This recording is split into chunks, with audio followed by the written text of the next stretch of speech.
Hey guys, tonight we begin with the remarkable resilience and let's say creative discomfort tolerance of the Viking people who somehow managed to survive Scandinavian winters without central heating.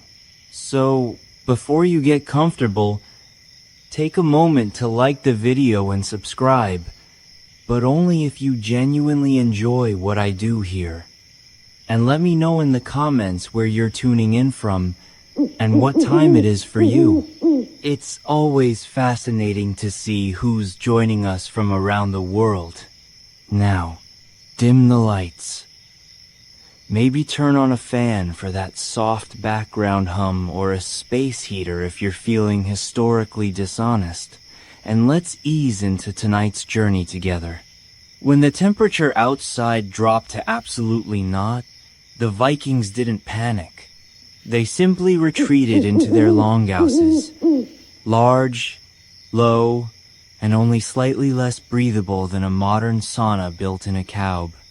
These long houses were the Vikings' version of winter bunkers, constructed primarily from timber if you lived near, trees or turf and stone if you didn't.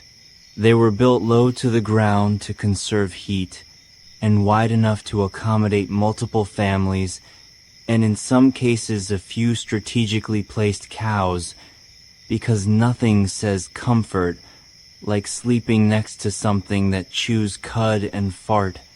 Steam. The key to surviving the cold was collective warmth.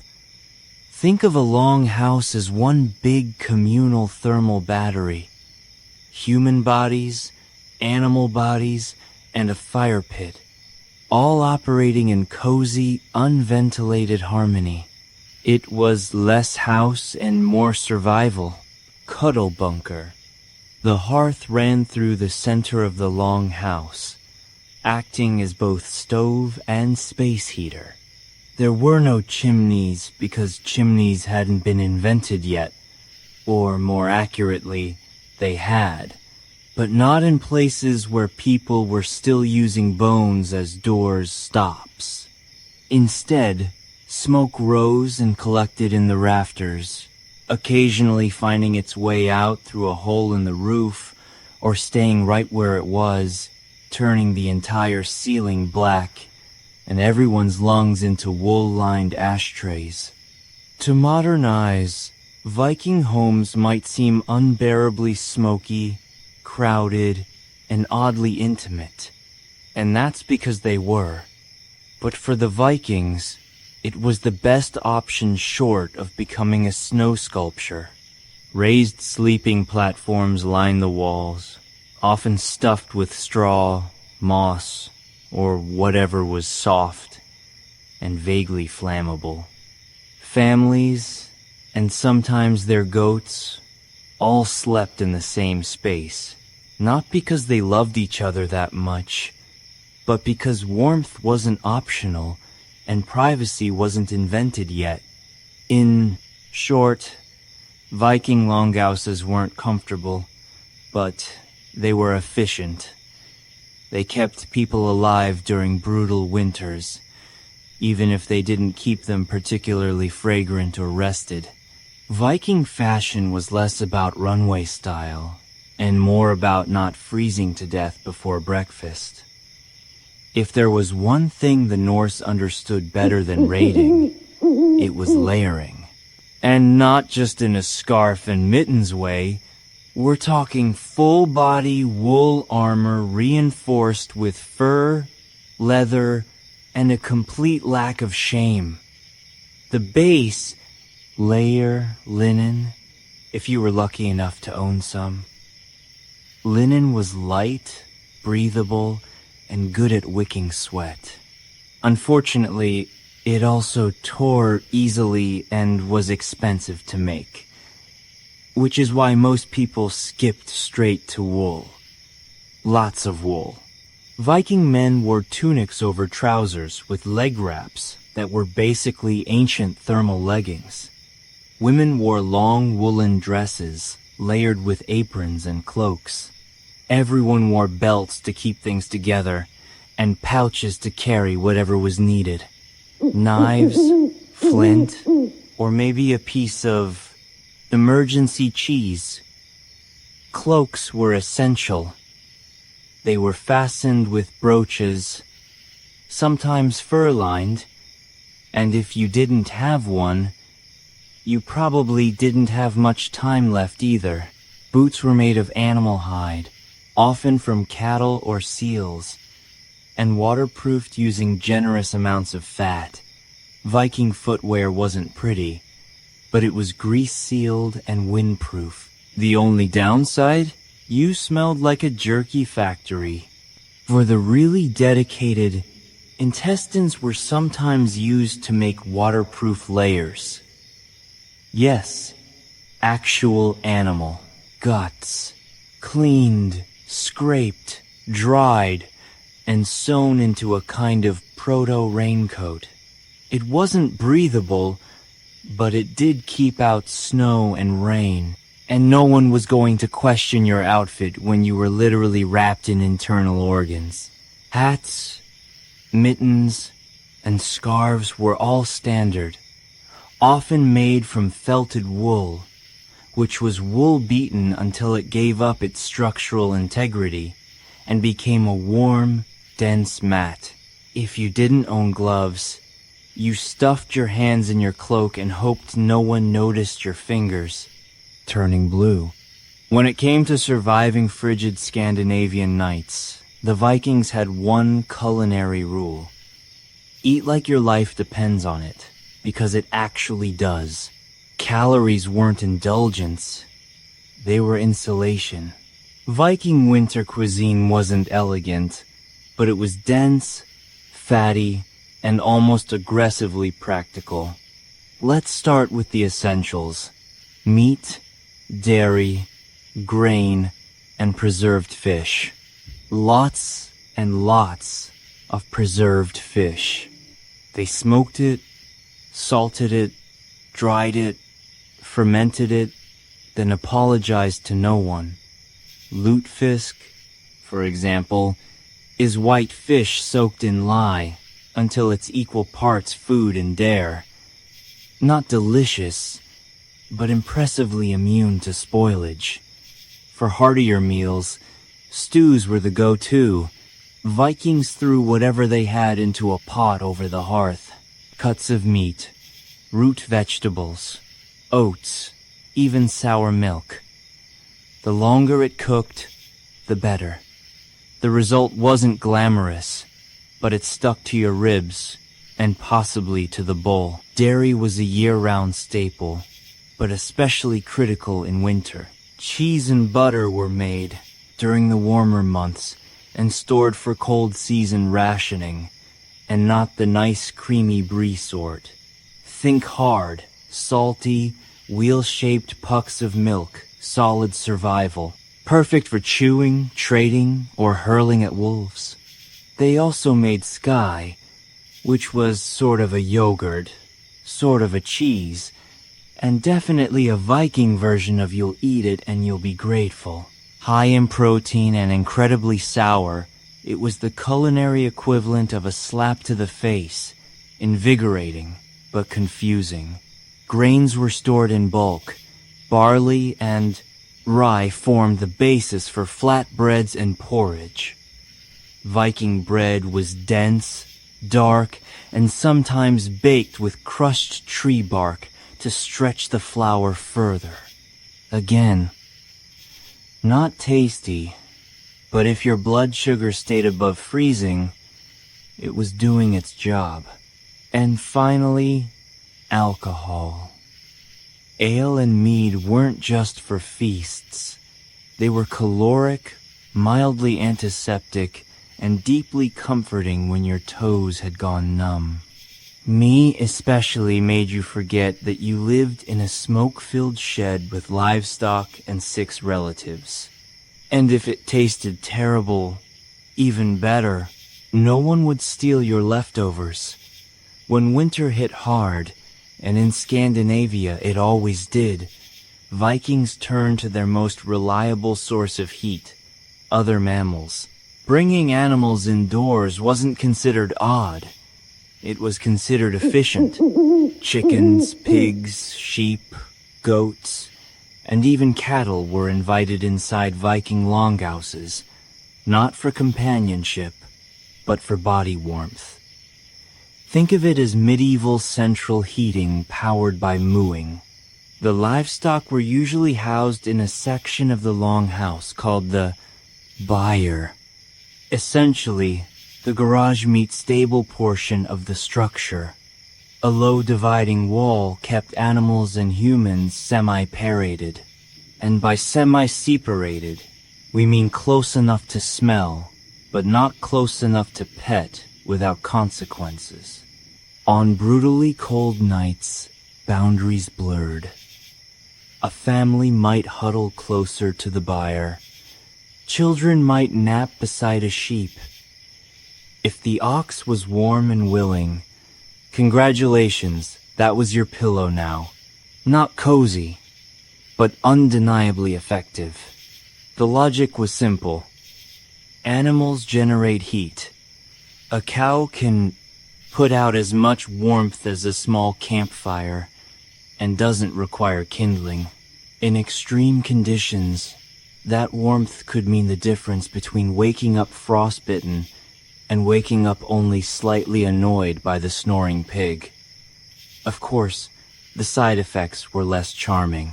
You had to deal with the noise, the smell, and the occasional hoof in the wrong place. And yet, Vikings didn't complain.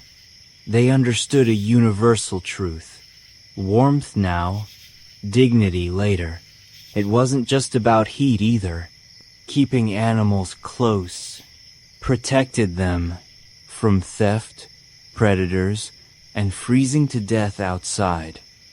Livestock were a family's wealth, food supply, and heating system all in one shaggy hay-eating package.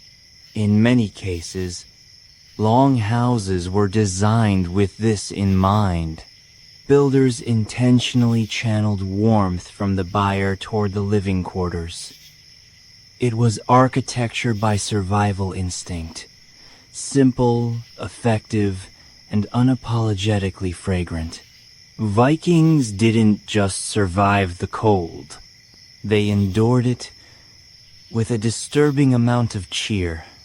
When the fire burned low, the goats got cranky, and the smoke turned your longhouse into a barbecue pit, you still had one last defense against the cold.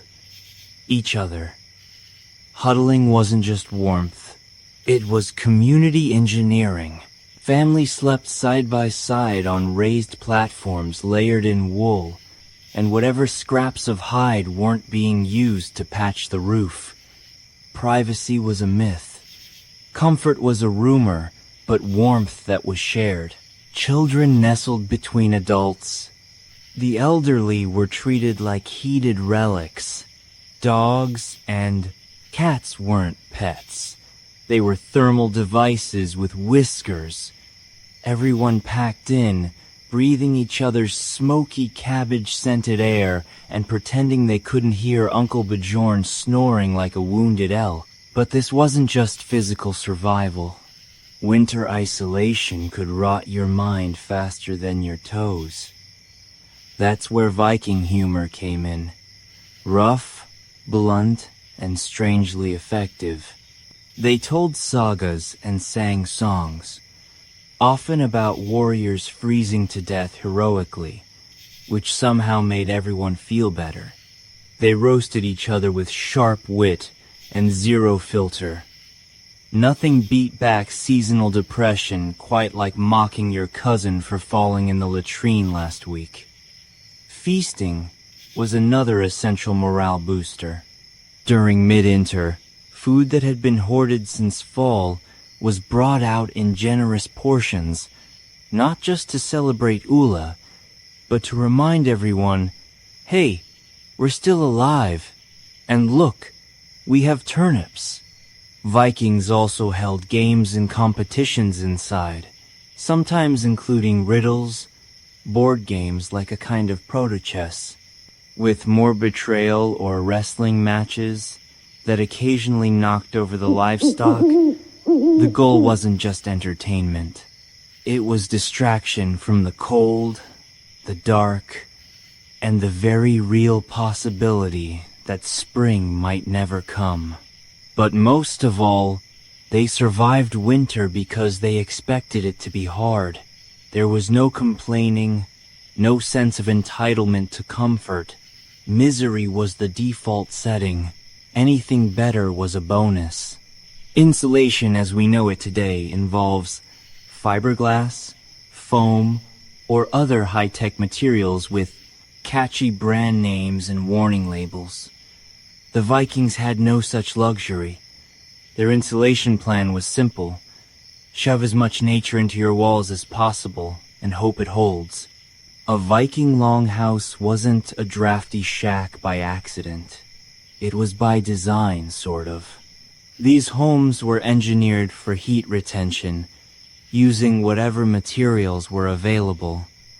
Timber if you lived near forests, turf and stone if you didn't.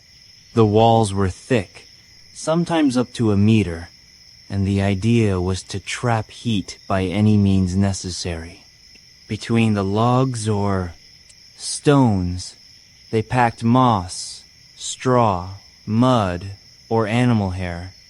Anything fibrous, dense, and vaguely warm smelling got stuffed into the cracks. It wasn't glamorous, and you probably didn't want to lean against the walls barefoot, but it worked. Roofs were often thatched, or even better, layered with sod, aka literal grass and dirt. This wasn't some eco-hipster design trend. Turf roofs were excellent for insulation, decent at shedding water, and, under the right conditions, occasionally grew weeds or mushrooms. Indoor gardening, maybe accidental salad bar, possibly. The floor was usually just packed earth, sometimes layered with straw or rushes that were swapped out periodically. And by periodically, we mean whenever the stench could no longer be rationalized as rustic. Windows were rare and small, if they existed at all. Light came from fire or strategically placed smoke holes. Why no big windows? Because glass was expensive, drafts were deadly, and Vikings didn't care much about natural light when it was pitch black outside for 3 months anyway.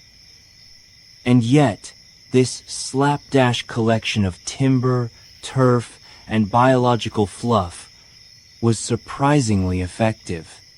It turned a long house into a slow cooker of communal body heat and goat breath, perfectly capable of withstanding the Scandinavian winter. It wasn't a spa. It wasn't breathable. It probably didn't pass any modern building codes, but it kept Viking families alive, warmish, and just smoky enough to preserve their food and confuse insects. When the fire burned low and the wind howled outside like an angry frost demon, Vikings relied on a time-tested method to survive the night. Sleep like your life depends on it, because it does. Viking sleeping arrangements were less private bedroom and more thermal mass strategy. Whole families, sometimes including distant relatives and whichever livestock weren't feeling well, slept on raised wooden platforms lining the long house walls. These beds were topped with straw, moss, or hay, and layered in fur, wool, and resignation. There were no sheets, no duvets, no embroidered pillowcases. If it was soft and didn't bite, it went on the bed. Everyone slept in their clothes. Changing into pajamas in sub-zero temperatures was a good way to become a Viking popsicle, so layers stayed on. Boots were sometimes even worn to bed. If that sounds ridiculous, Remember, frostbite doesn't care about your dignity. Infants were bundled up and held close.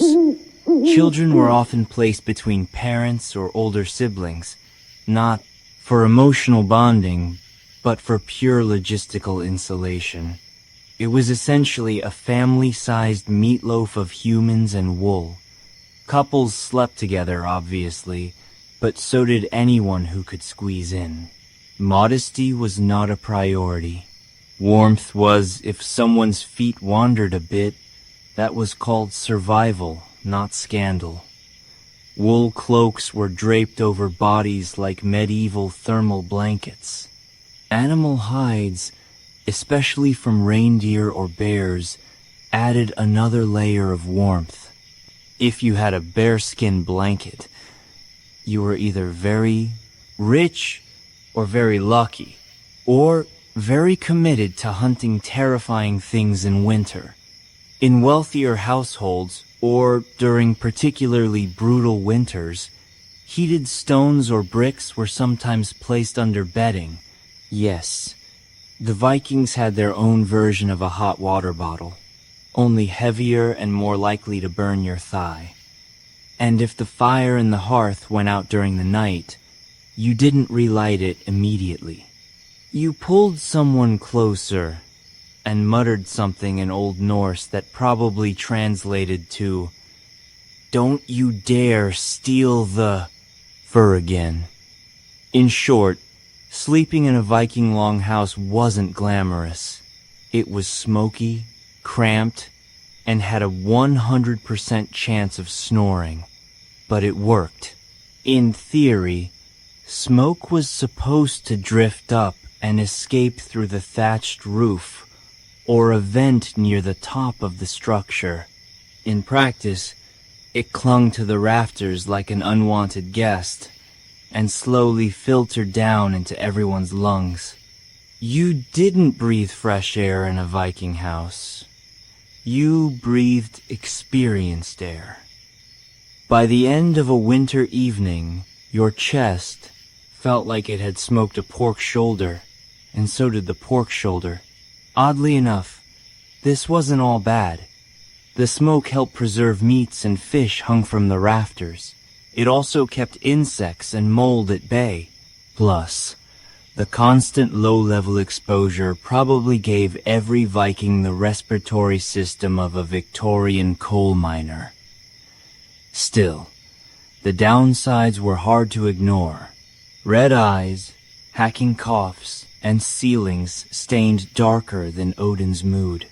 Small children and elders likely suffered most, being shorter and, therefore, closer to the densest layers of smoke. You know, because physics is a jerk. Some families tried to manage this by building raised platforms or sleeping closer to the ground to avoid the worst of the haze. Others simply powered through, eyes watering as they stirred stew or tried to find their bed without tripping over a semi-cooked goat. A handful of Viking homes, the upscale kind, had actual smoke outlets in the roof. But for the average Norse family, smoke was just part of the ambiance. It warmed you, seasoned your food, and reminded you every single day that fire was both a friend and a flaming health hazard. And if things got too smoky, you opened a door, let in the fresh air, and froze your toes off. When the darkest days of the year rolled in, and the sun decided to take a month off, the Vikings turned to an ancient and highly effective survival tool: celebration. You can't freeze to death if you're too busy drinking and yelling around a bonfire. Enter Ule, the midwinter festival that was equal parts religious observance, survival tactic, and excuse to eat everything that wasn't nailed down. It usually began around the winter solstice and stretched for days, sometimes even weeks, depending on how generous the mead supply was. This wasn't just a party, it was a psychological life raft. Ulay lifted spirits when morale was scraping the frost-covered floor. It gave people something to look forward to, besides not dying. Families gathered. Animals were sacrificed, for blessings and for dinner. And great fires were lit to symbolize the return of the sun. These weren't romantic little flames. These were roaring infernos that practically dared the night to come closer. They feasted on preserved meat, drank ale and mead, told sagas, played games, and sometimes, just sometimes, they sang. And not politely either. Viking singing probably sounded like someone trying to charm a thunderstorm with a battle cry. The ulog, now a quaint dessert or decorative centerpiece, was originally a literal log that burned for days. It was supposed to represent warmth, continuity, and not freezing your family. Practical and symbolic. Very Viking.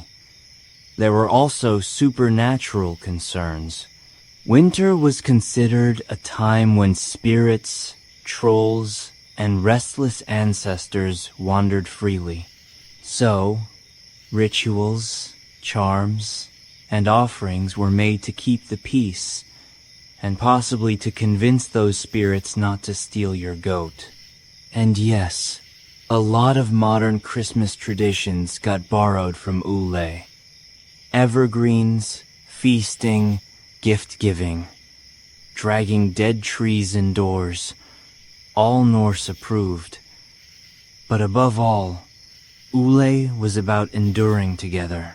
In a world with no light switches, no vitamin D supplements, and no concept of seasonal depression, the Vikings created joy from scratch, with fire, food, and an unwavering belief that the cold would pass. Because it always did. And when it didn't, well, at least you went out with a full belly and a story worth retelling. In Viking Age, Scandinavia, gold was nice, silver was better, but wool was life. Wool wasn't just a material, it was a Viking's primary weapon against the cold, second only to fire and the occasional cuddle with a sheep. It was spun, woven, stitched, and layered into everything. Cloaks, tunics, socks, mittens, undercloth, and blankets. If it could be made from wool, it was. The reason was simple. Wool works. Unlike cotton, which clings to you like a cold, wet betrayal, wool retains heat even when damp, which is handy when your local weather forecast is freezing fog, with a side of regret. Every household, especially in rural farms, raised sheep, not for cuteness or cheese, but for the glorious, itchy miracle growing on their backs. Spinning wool was a year-round job, usually done by women and children. In winter, it became the closest thing to heating the future. The Vikings didn't do fashion for fashion's sake, but their woolen garments were surprisingly tailored. Tunics were fitted, cloaks were cut to allow mobility, leg wraps were expertly bound to avoid tripping over yourself. Blizzard. Form followed function, and warmth followed form. In fact, the quality of your wool said a lot about you. Coarse wool meant you were poor or practical. Soft, tightly woven wool, that was luxury. the Viking equivalent of a cashmere hoodie. Wealthy Vikings could afford dyed wool, sometimes even imported colors like blue or red. Everyone else wore 37 shades of sheep. And don't forget felt wool that had been soaked, stomped, and abused until it fused into a windproof mat. Vikings used felt for hats, boots, mittens, and occasionally to insulate walls. It was like making fabric from rage and foot sweat. But it worked. Wool garments were patched, repaired, and passed down. Nothing was wasted. Even wool scraps were rewoven into socks or stuffing.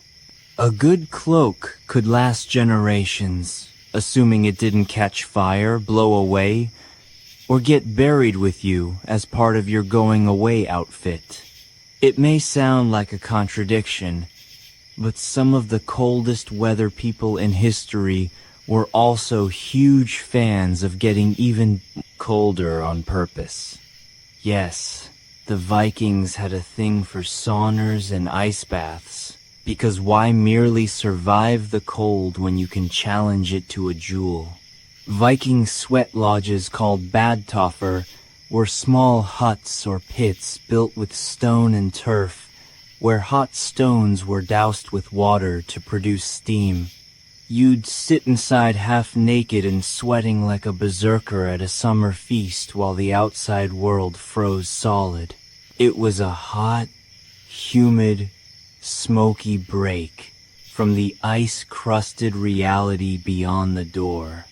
Then, and here's the real fun, some Vikings would run straight outside and plunge into ice water, or roll in snow voluntarily for health reasons, or more realistically, because they were trying to prove to themselves, the gods, and anyone watching that they feared absolutely nothing, not even hypothermia. These hot-cold rituals weren't just about showing off. They were practical. Sweating helped cleanse the body, or at least made you feel like you were doing something about the fact you hadn't bathed properly in weeks. The extreme temperature shifts also boosted circulation, cleared sinuses, and made you temporarily forget you lived in a world without insulation or painkillers. They also had a social function. Saunas were communal, meaning families or groups sweated and froze together, sometimes as part of rituals, sometimes just to bond while slowly steaming their regrets. And of course, steam rooms doubled as birthing rooms, healing spaces, and makeshift hospitals. If something needed fixing, heating, or flushing out, the Viking answer was almost always, let's cook it first, then freeze it for good measure. These traditions were so effective they stuck around.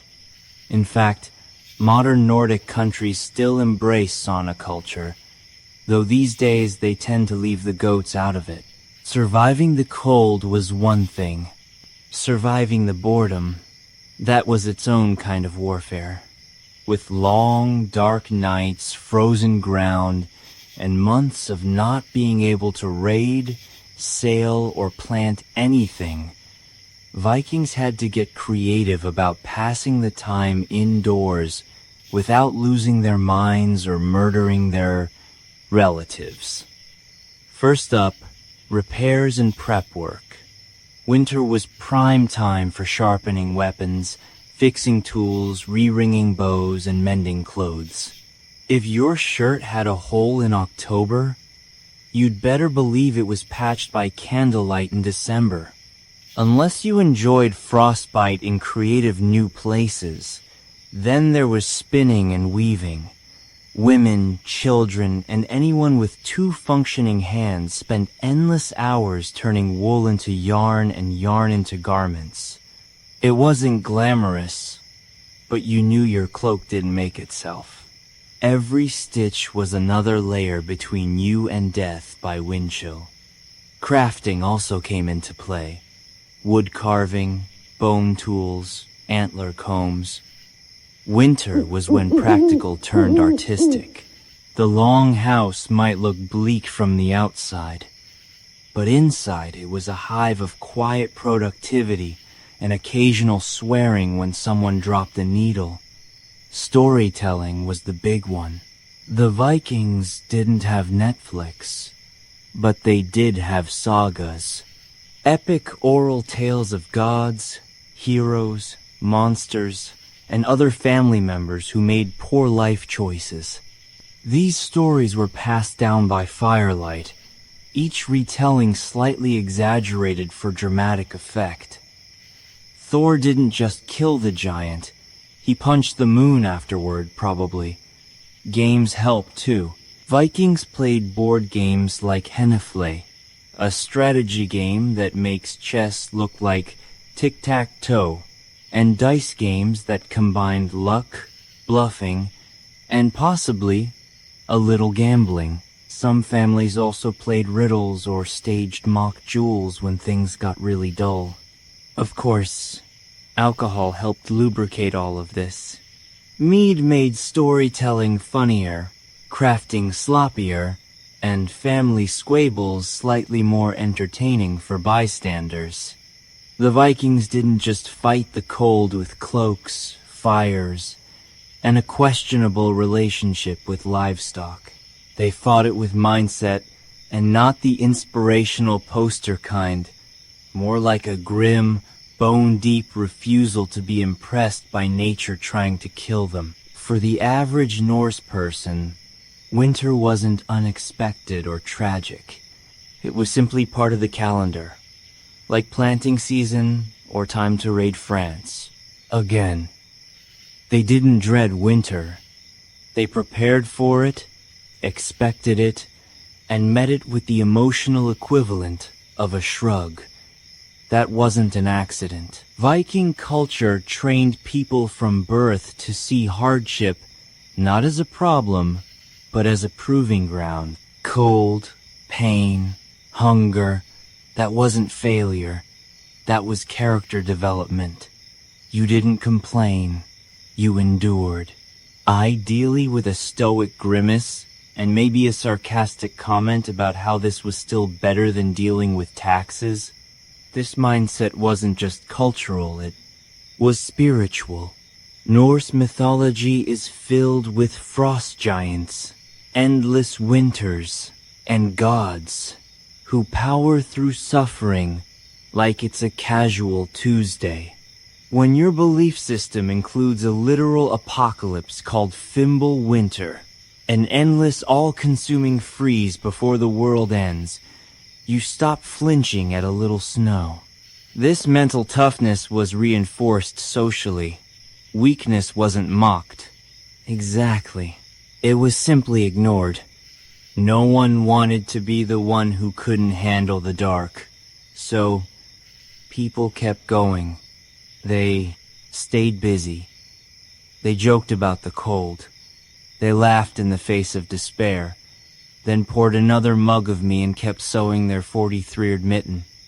Even children were taught to tough it out early. If your fingers were cold, you used your elbows. If your toes were numb, walk faster. If you fell through ice and survived, congratulations.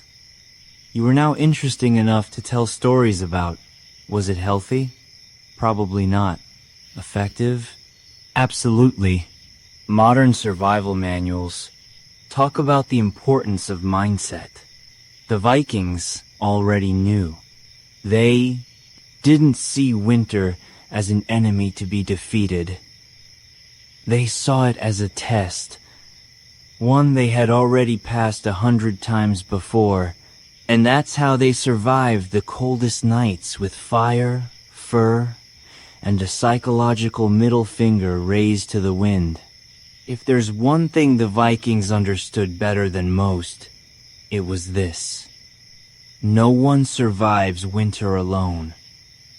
You can have the warmest cloak the fattest goat, and the sturdiest longhouse.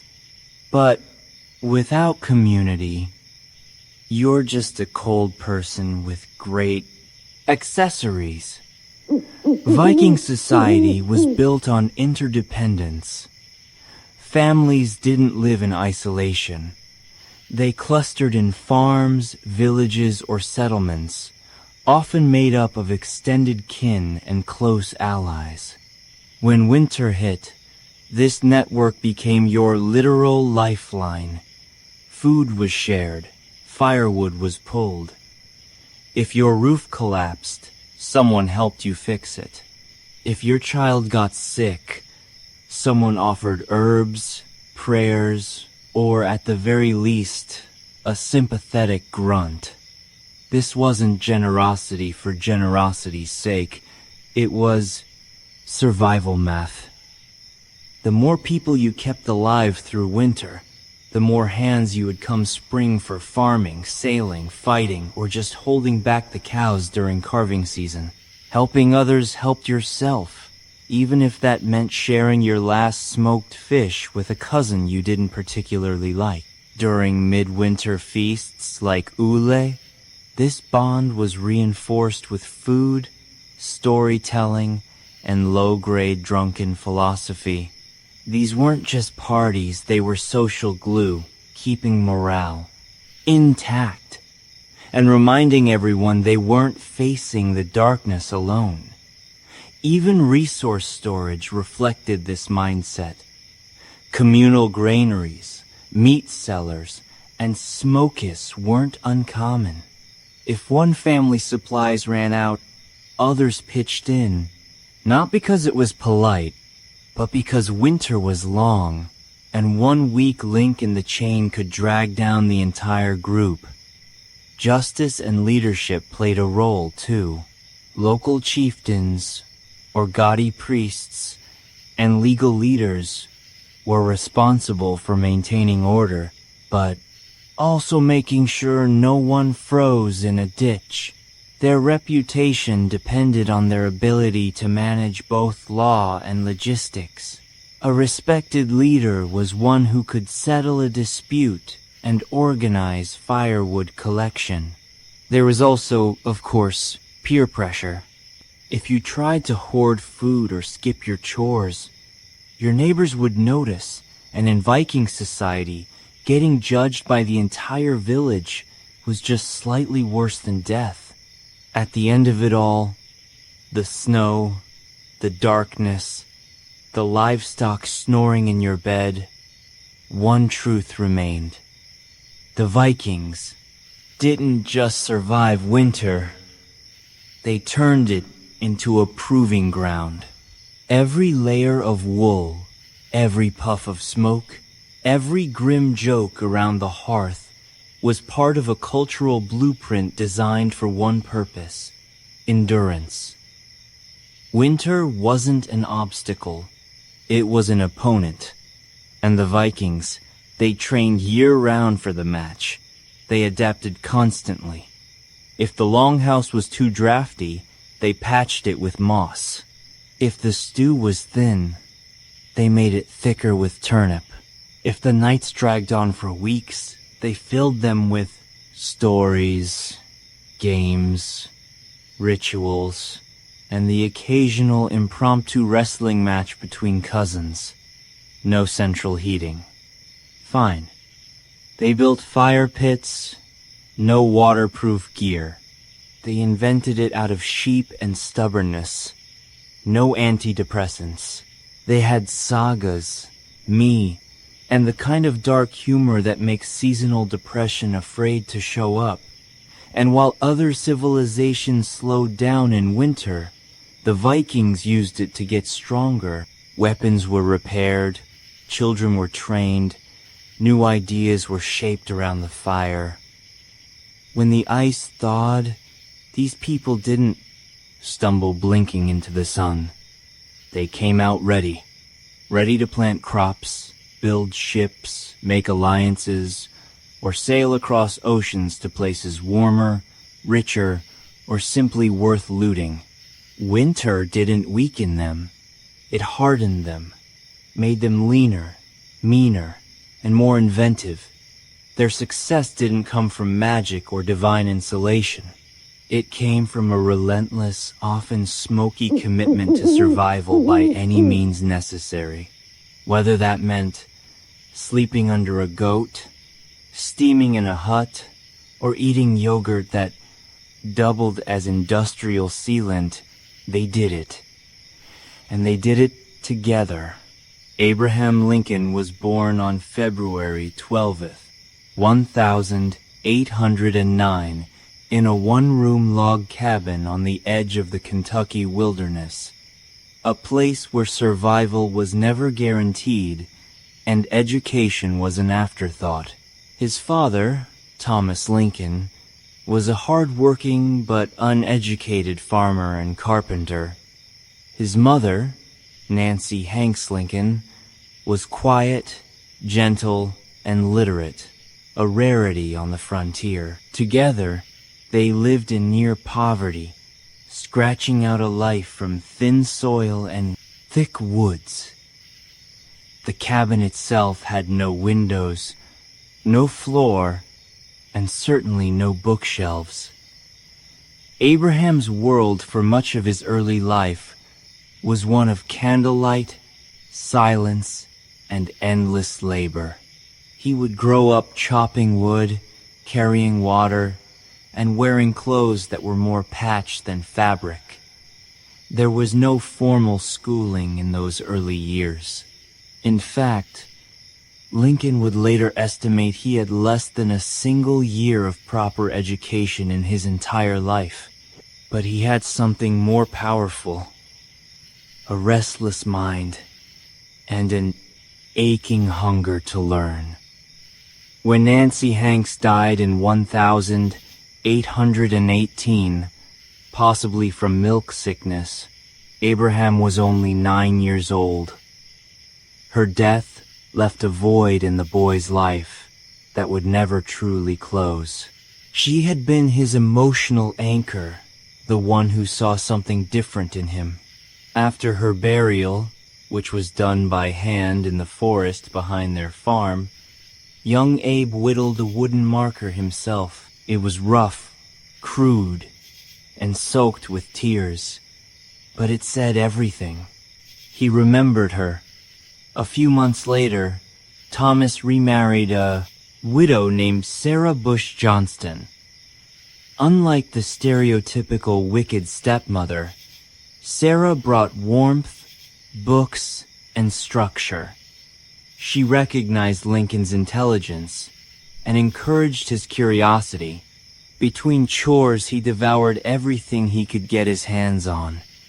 Aesop's fables, Robinson Crusoe, the Bible. If he couldn't get a book, he'd write his own thoughts with charcoal on wooden shingles. This boy, barefoot and bone-thin, with a face too serious for his age, was already forging something within himself. The world hadn't given him much. No money, no connections, no ease. But he had a fire inside that couldn't be smothered. And in that tiny cabin in the Kentucky woods, Abraham Lincoln began the long, improbable climb toward greatness. As Lincoln grew into his teenage years, life on the frontier didn't soften. If anything, it hardened. His family moved again, this time to the dense, swampy forests of Indiana. Every day was a battle against the elements, clearing trees, plowing thick clay soil, and surviving brutal winters with little more than a hearth fire and hope. But while his body was molded by the axe and the land, his mind remained somewhere else entirely. He became known among neighbors not for his strength, though he was impressively strong, but for his towering height and peculiar habit of reading during every spare moment. He'd carry books while walking, recite Shakespeare by memory while tending fences, and sit under trees, scribbling thoughts into the margins of whatever scrap paper he could find. His humor began to develop too. Dry, observational, often self-deprecating. He was the odd one, the gangly teen who quoted Jefferson, while others traded hunting stories. Lincoln had an awkward social presence. He was shy but talkative, strange yet magnetic. When he did speak, people listened. They couldn't help it. His words were clear, powerful, sometimes funny, but always aimed straight at something true. His moral compass, even then, pointed due north. He hated cruelty, he hated slavery, and he hated the way ignorance was used to justify both. Despite his lack of formal education, Lincoln began to develop a passion for law. The idea that words, not fists, could win battles intrigued him. He taught himself how to write clearly and argue logically. He read every book of law he could find. At night, others might be drinking or gambling. Lincoln would be in a dim room reading Blackstone's commentaries by candlelight. By his early 20s, he left home for good. He worked as a flatboatman on the Mississippi River, witnessing firsthand the horrors of the slave trade in New Orleans. Those images would stay with him, seared into his conscience. When he returned, he moved to New Salem, Illinois, and began to reinvent himself. He taught himself grammar, joined the local debating society, and through sheer force of will, began the long march toward becoming a lawyer. He had no diploma, no degree, no pedigree, just a belief that knowledge was power and that it could be carved, like everything else in his life, with effort, vision, and a little bit of pain. By the time Abraham Lincoln became a lawyer, he was already a legend in central Illinois, not because of prestige, but because of presence. He wasn't the kind of man who walked into a room and demanded attention with expensive clothes or polished charm. He was often rumpled, his trousers too short, his coat ill-fitted. But when he stood to speak, people leaned in. He had something more valuable than fashion, clarity, honesty, and relatability. Lincoln's legal career was unconventional. He didn't attend law school. He read law books borrowed from generous attorneys and passed the bar exam through self-study. Once admitted, he took to the 8th Judicial Circuit, a vast network of rural courts that he traveled by horseback, sometimes for weeks at a time. The roads were mud in the spring, dust in the summer, and ice in the winter. He slept in taverns, log cabins, and under the stars. But he loved it. What set Lincoln apart in court wasn't just his logic, it was his empathy. He could connect with jurors in a way polished lawyers never could. He'd speak plainly, paint vivid stories, and treat even the smallest farmer or poorest widow with respect. One farmer said, "He makes you feel like he's one of us, not above us." And that was the truth. Lincoln never forgot where he came from, and he never pretended to be anything he wasn't. But he wasn't soft. In court, when a case mattered, when he believed in it, he was relentless. His speeches could be slow, even awkward, but they built momentum. He'd lay facts like bricks, one after another, until the opposing side crumbled under their own contradictions. His cross-examinations were gentle traps, He'd lull witnesses into comfort, then spring a question that shattered their testimony. Over time, Lincoln became known as Honest Abe.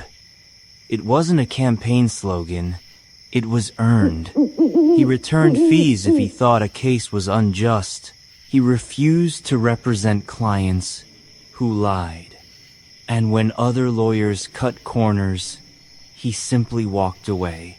His reputation grew as a lawyer who understood the law and the land.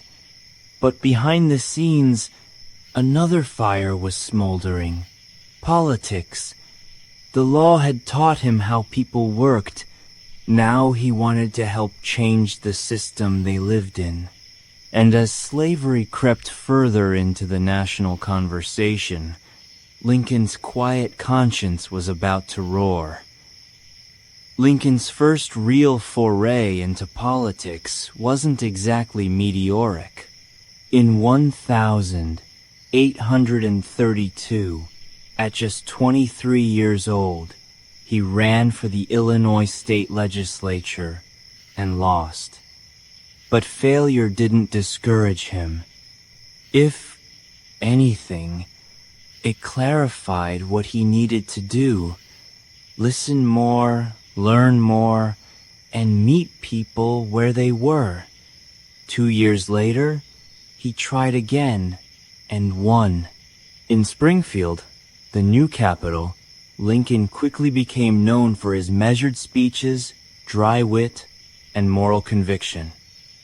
He didn't shout, he didn't scheme, but when he stood up in the State House and spoke, people remembered it. He wasn't interested in cheap victories or flashy slogans. His goal was deeper. Understanding the machinery of law, society, and justice. Lincoln aligned himself with the Whig Party, a group that believed in modernization, infrastructure, and limiting executive power. But even as a Whig, he remained cautious about ambition.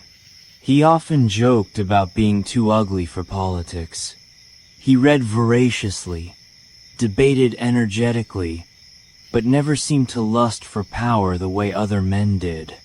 If anything, politics seemed to be a burden he accepted rather than chased.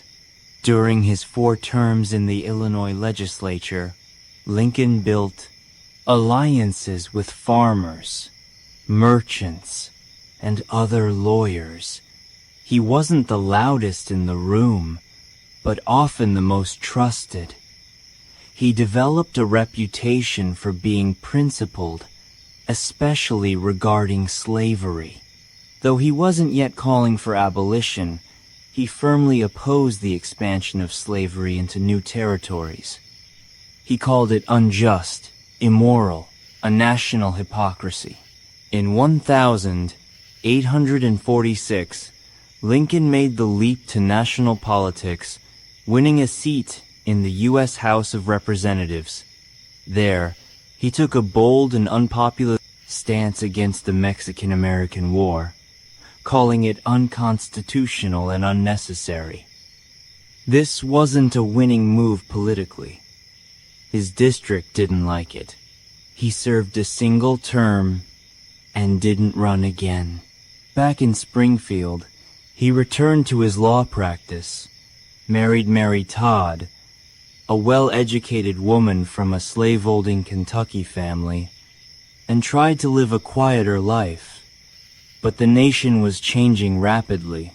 The Compromise of 1850, the Kansas-Nebraska Act, and the expansion of slavery were tearing the country apart. Lincoln might have left politics, but politics hadn't left him. The debates were growing louder, bloodier. The Union was beginning to crack, and the man once known for his caution was about to rise, not as a candidate, but as a conscience. By the 1850s, the issue of slavery no longer simmered. It boiled. The Kansas-Nebraska Act of 1850 1854, which allowed new territories to decide for themselves whether to permit slavery, ignited fierce violence and deeper division. Bleeding Kansas became a national symbol of chaos. For Abraham Lincoln, it was a turning point. He couldn't stay silent any longer. He returned to the political stage, not with bluster, but with moral urgency.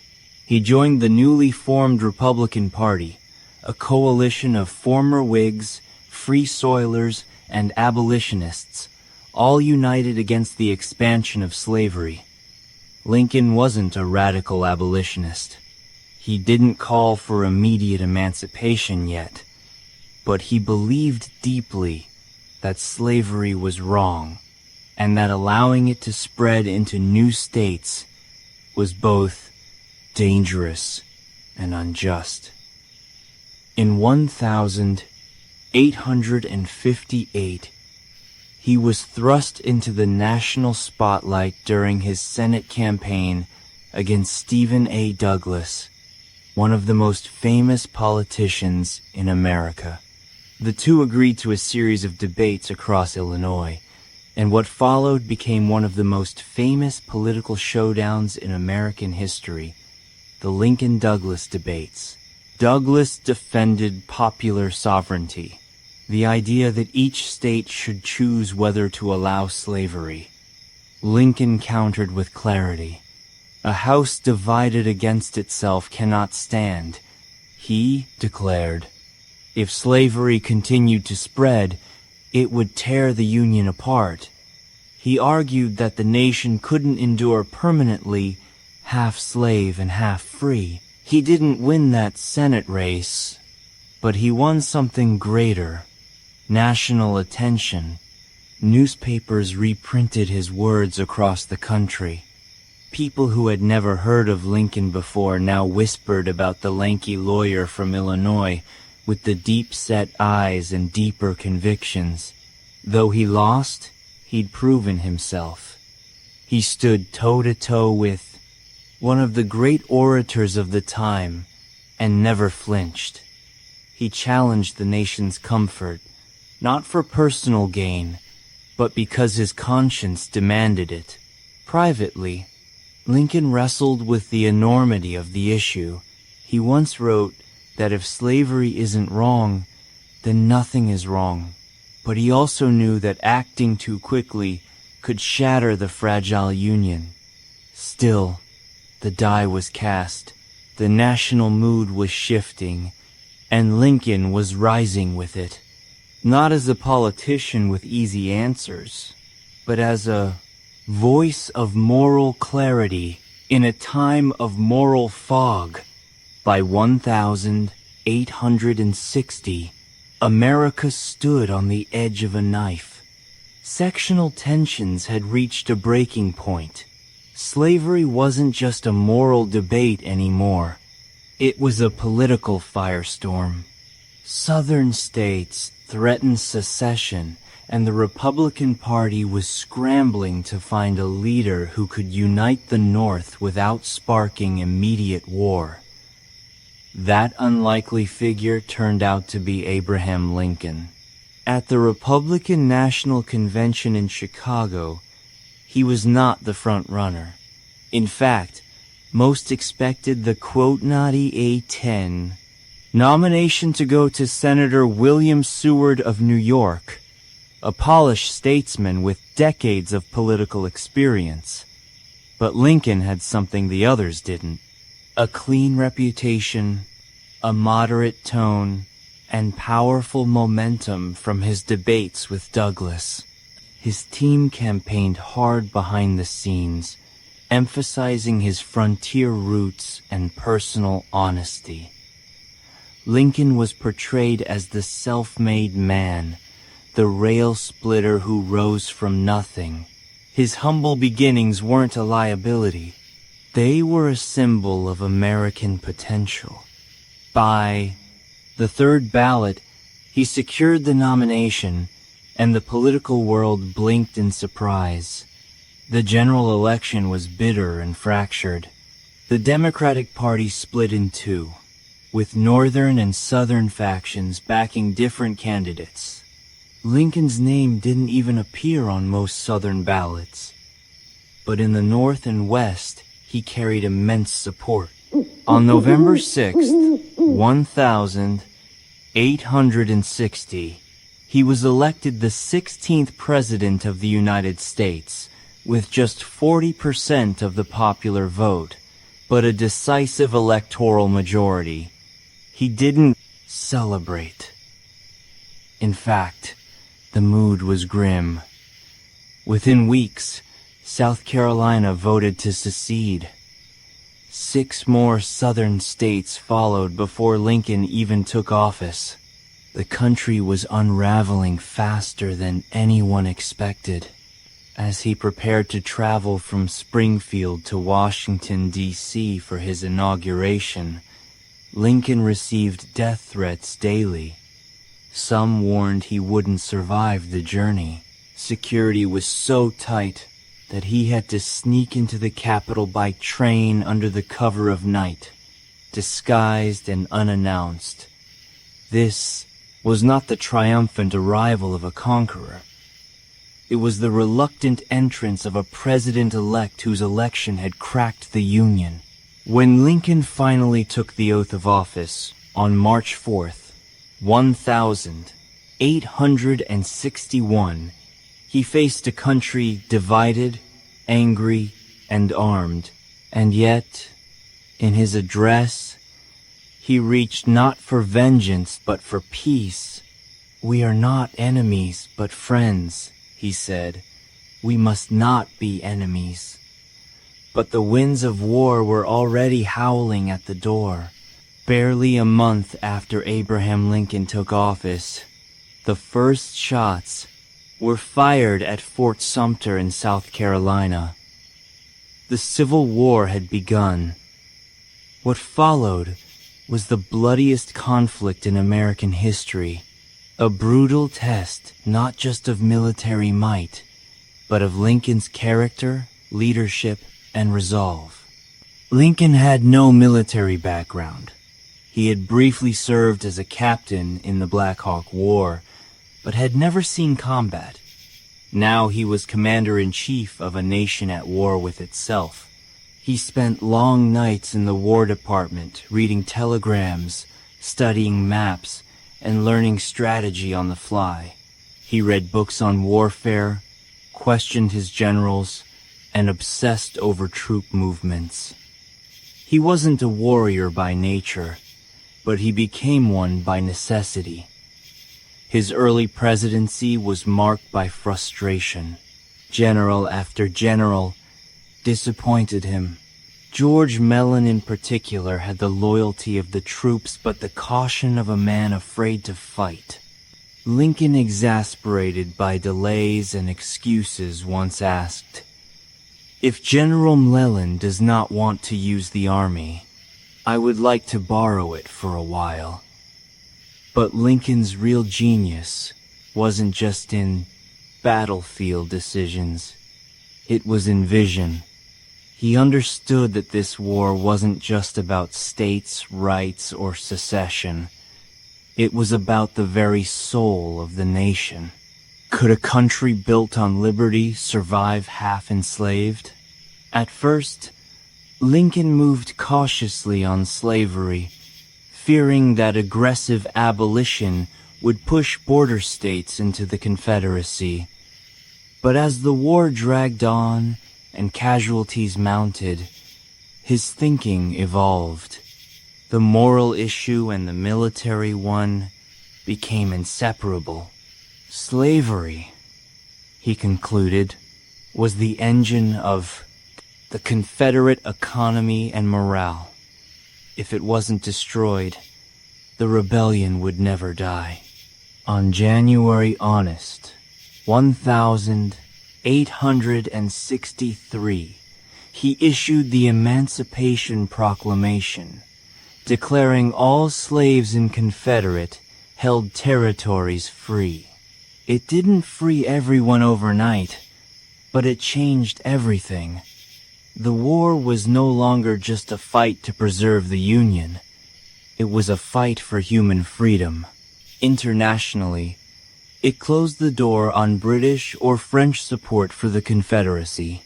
Domestically, it gave black men the moral and legal justification to join the Union Army, which thousands did, fighting for a country that had long denied them citizenship. Lincoln had transformed from the log cabin lawyer into a wartime president, wielding not only authority but moral thunder. As the war dragged into its fourth year, Lincoln bore its burden alone at the top, thinner, grayer, and visibly aged. Every day brought fresh casualty lists. Towns became graveyards. He received letters from grieving mothers and wives, each demanding to know why their sons and husbands had died.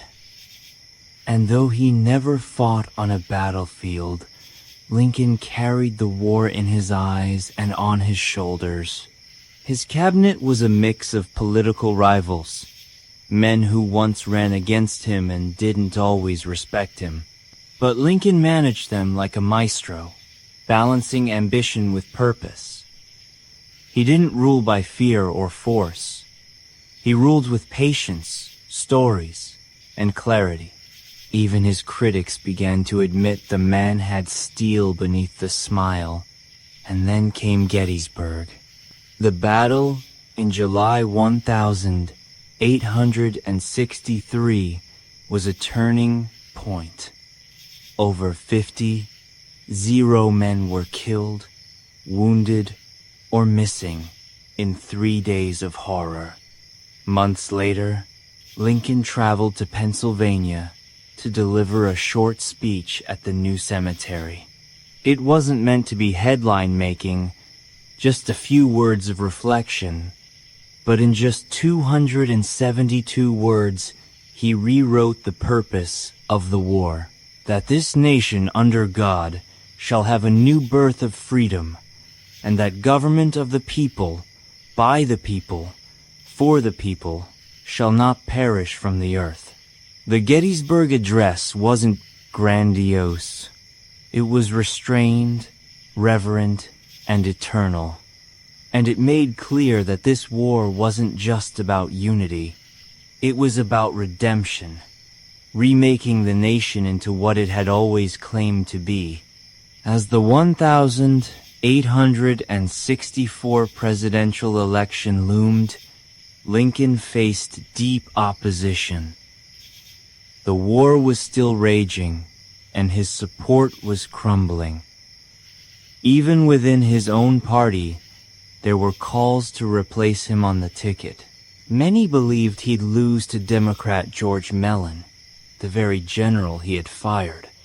But as Union victories mounted late that year, especially General Sherman's capture of Atlanta, momentum swung back in Lincoln's favor. He was re-elected with a decisive margin. Still, Lincoln didn't gloat.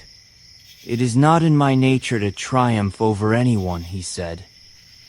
The war was nearly won, but Lincoln knew peace would be harder. The Union could be rebuilt with muskets, but the nation's soul, that would take something much deeper. Mercy, vision, and healing. By early 1865, the Confederacy was collapsing. Cities fell, one after another. Richmond, the Confederate capital, was burning. General Robert E. Lee's army was running out of supplies, soldiers, and time.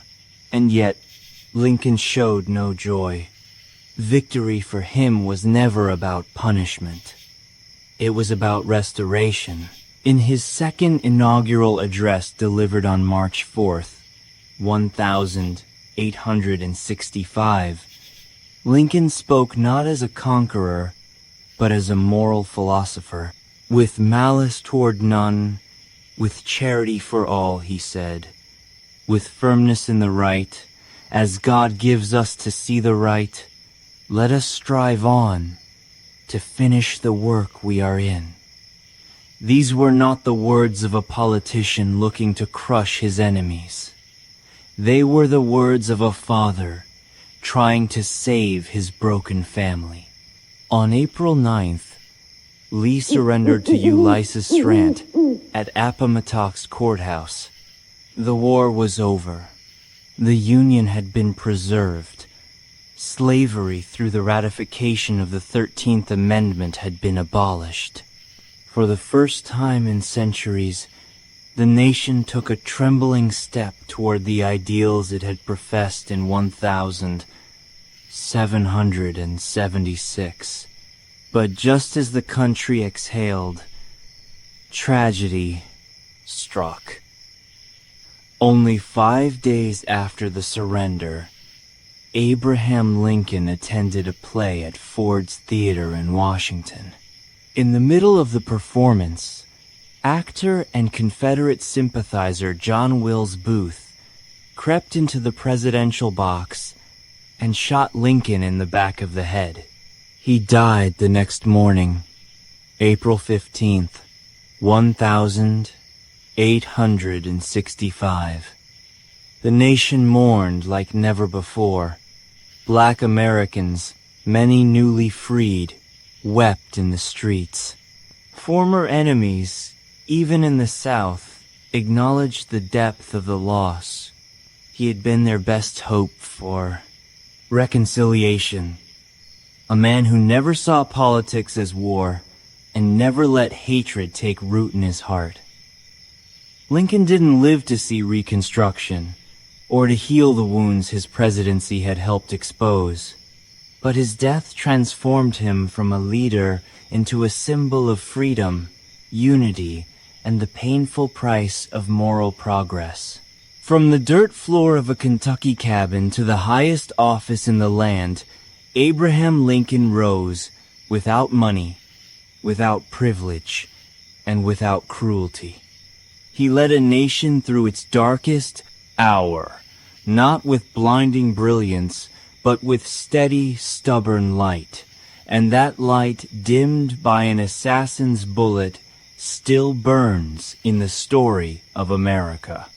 When we imagine the ancient world, we usually think of mighty empires, glittering temples, and epic battles. What we rarely consider is how these people pooped. Yet sanitation, or the lack of it, shaped daily life as much as any king or war. Behind every marble palace or clay brick home, someone had to deal with the mess. And in a time without flush buttons or scented sprays, that was a far more public and pungent affair than we like to admit. Toilets in the ancient world weren't just about comfort. They were about survival. Human waste carries disease, and when it's poorly managed, as it often was, entire communities suffered. Dysentery, cholera, and parasitic infections were frequent, invisible killers. In cities without sanitation, waste flowed through the streets, soaked into wells and clung to sandals. But in places that took sanitation seriously, something remarkable happened. Life expectancy rose, plagues lessened, and urban centers flourished. Surprisingly, some of the world's oldest civilizations developed systems that wouldn't look entirely out of place today. The Indus Valley cities had streetwide drainage and brick toilets. The Minoans built ceramic pipes and flushing mechanisms. The Romans, they practically turned waste management into an art form. And while other societies, like the Vikings or early Chinese dynasties, handled things a bit more rustically, even they had methods that reflected cultural ideas about health, modesty, and the natural world. But let's be clear, ancient toilets were not always private, not always clean, and certainly not dignified. Communal latrines were often the norm, especially in military camps or urban centers. Picture 20 stone holes in a row, no dividers. Everyone seated elbow to elbow, gossiping or arguing while doing their business. Sponges on sticks were passed around. Water was used to rinse, not always to flush. And beneath it all, quite literally, were the earliest forms of sewers, cesspits, and sometimes just plain open ditches. Sanitation was a mirror of a society's values. Where it was neglected, chaos followed.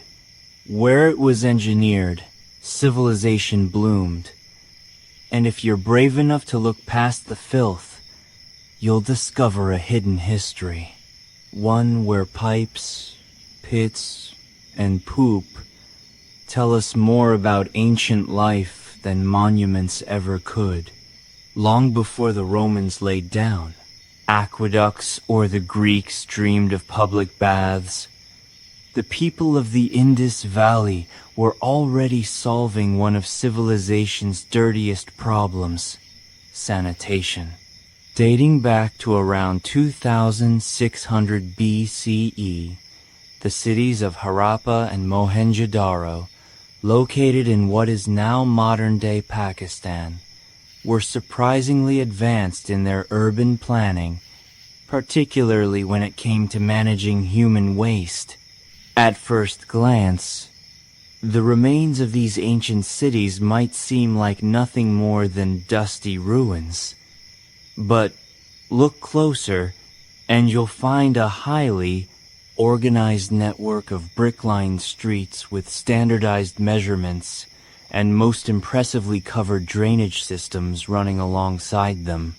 Yes, while much of the world was still digging holes in the ground, the Indus people had figured out how to keep their cities flowing and their homes clean.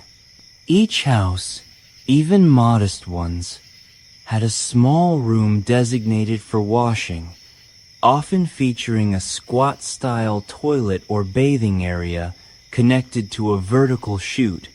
This chute funneled waste into a covered brick drain outside, which then joined larger public sewers. These were not rudimentary ditches. They were engineered with inspection holes, gradients, and even brick baffles to catch solids. Some scholars suggest that waste from wealthier homes was flushed using jars of water, gravity doing the rest, and the genius didn't stop at toilets. The Indus system also separated stormwater from waste. Public wells dotted the streets, and while we can't say for sure how water safety was ensured, the very presence of sanitation, infrastructure implies a high regard for public health, rare for its time. But perhaps most stunning of all, the lack of palaces or temples in these cities. The Indus people were apparently more concerned with equality and urban function than divine monuments, and their toilet systems reflect that. Practical, widespread, and surprisingly democratic.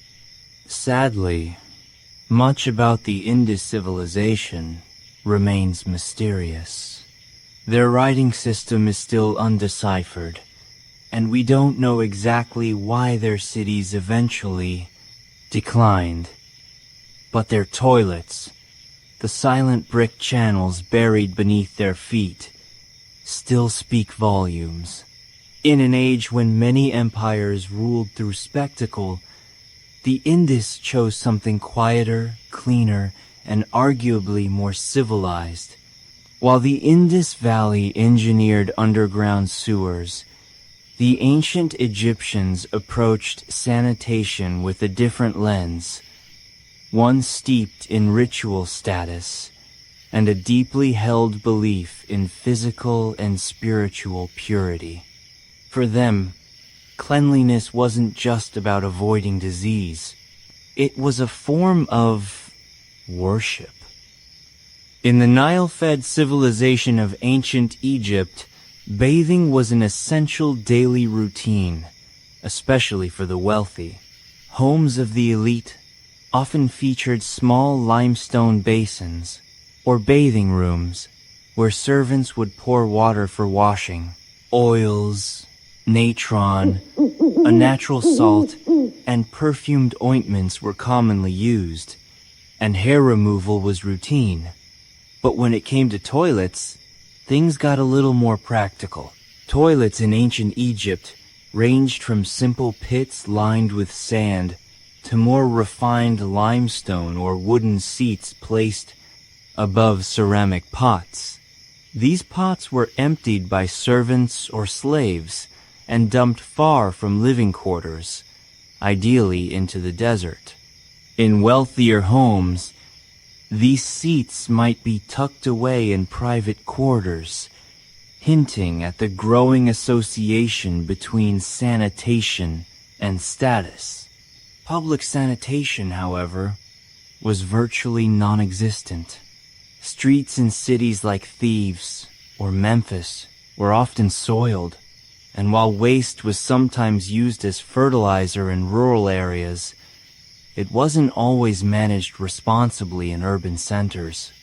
Instead, the focus remained on personal cleanliness. Priests, for example, were required to bathe multiple times a day, shave their bodies, and avoid impurities. They couldn't enter temples without ritual washing, which sometimes included enemas, not for health reasons, but as spiritual preparation. Interestingly, tombs of pharaohs and nobles occasionally included toilet stools among their grave goods. It seems the ancient Egyptians expected that even in the afterlife, one would still need to do their business and do it with dignity. The Egyptians also made early attempts at pest control. Amulets, spells, and ointments were used to ward off flies and other carriers of disease. In this way, cleanliness straddled the physical and the mystical. In short, while Egypt didn't develop large-scale sewer systems, it pioneered a cultural emphasis on hygiene. Their obsession with purity influenced medicine, religion, and daily life. And though their toilets may have been simple, their ideas about cleanliness were anything but. While most of Bronze Age, Europe was squatting over pits, the Minoans of Crete were flushing. Yes, flushing. Over 500 years ago, the Minoan civilization, which flourished from roughly 20 to 400 BCE, developed one of the most sophisticated plumbing systems in the ancient world. Their capital at Knossos wasn't just home to labyrinth myths and fresco. It also had multi-story buildings with running water and working toilets. The Minoans understood something that many civilizations wouldn't figure out for centuries. Gravity and water, pressure. Their palaces had terracotta pipes laid beneath the floors and inside walls, channeling rainwater and spring water into fountains, baths, and perhaps most notably, latrines. In the Queen's Megaron of Knos, archaeologists discovered what may be the oldest known flush toilet, a wooden seat set over a stone basin connected to a vertical pipe which could be flushed with water manually poured from a vessel. Bathing was also a high priority. The Minoans constructed large ceramic bathtubs, not unlike those found in modern homes. Water could be supplied from rooftop tanks or aqueducts and drained through underground channels. The use of U-shaped water traps to block odor, a precursor to the modern plumbing trap, has even been proposed, though this remains debated. What's particularly striking is the integration of these systems into elite homes. suggesting that comfort and cleanliness were signs of prestige. Unlike later Roman latrines, which were public and communal, Minoan sanitation leaned private. Your toilet was in your own home, a luxury even many 19th century Europeans didn't have. The Minoans weren't just practical, they were stylish about it. Their bathrooms were decorated with colorful fresco and elegant plaster work. Sanitation, it seems, could be both functional and fashionable.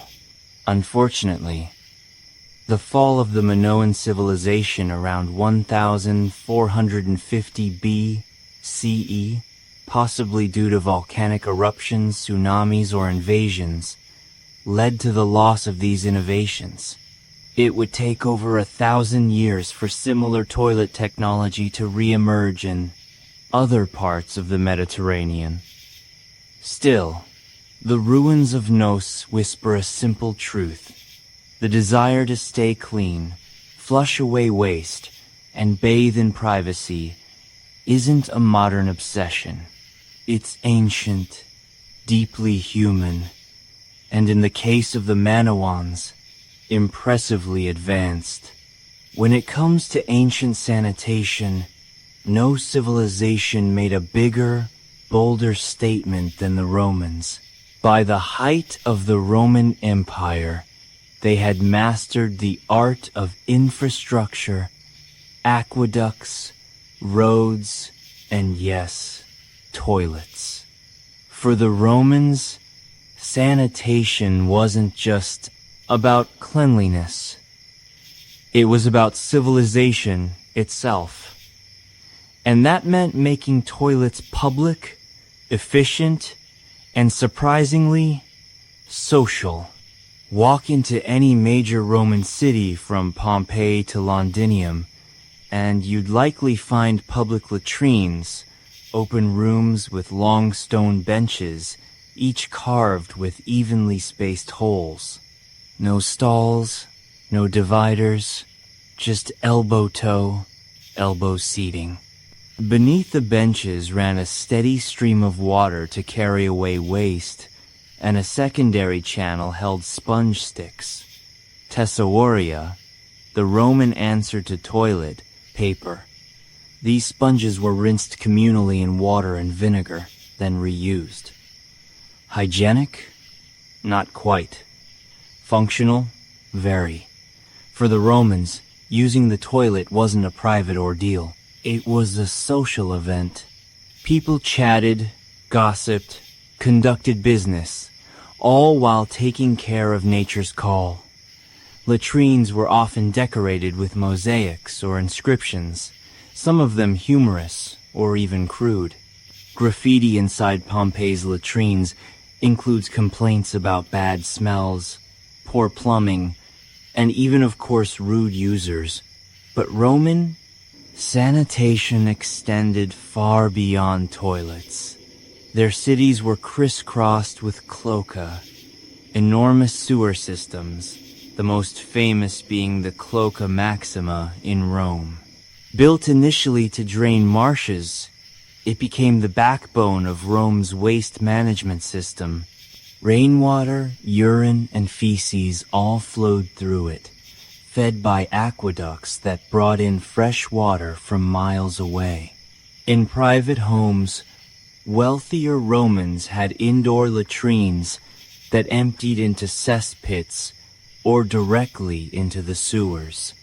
The poor relied on chamber pots, which were sometimes dumped from windows into the street, despite laws forbidding it. Apartment dwellers, especially in insula, multi-story tenements, suffered the worst.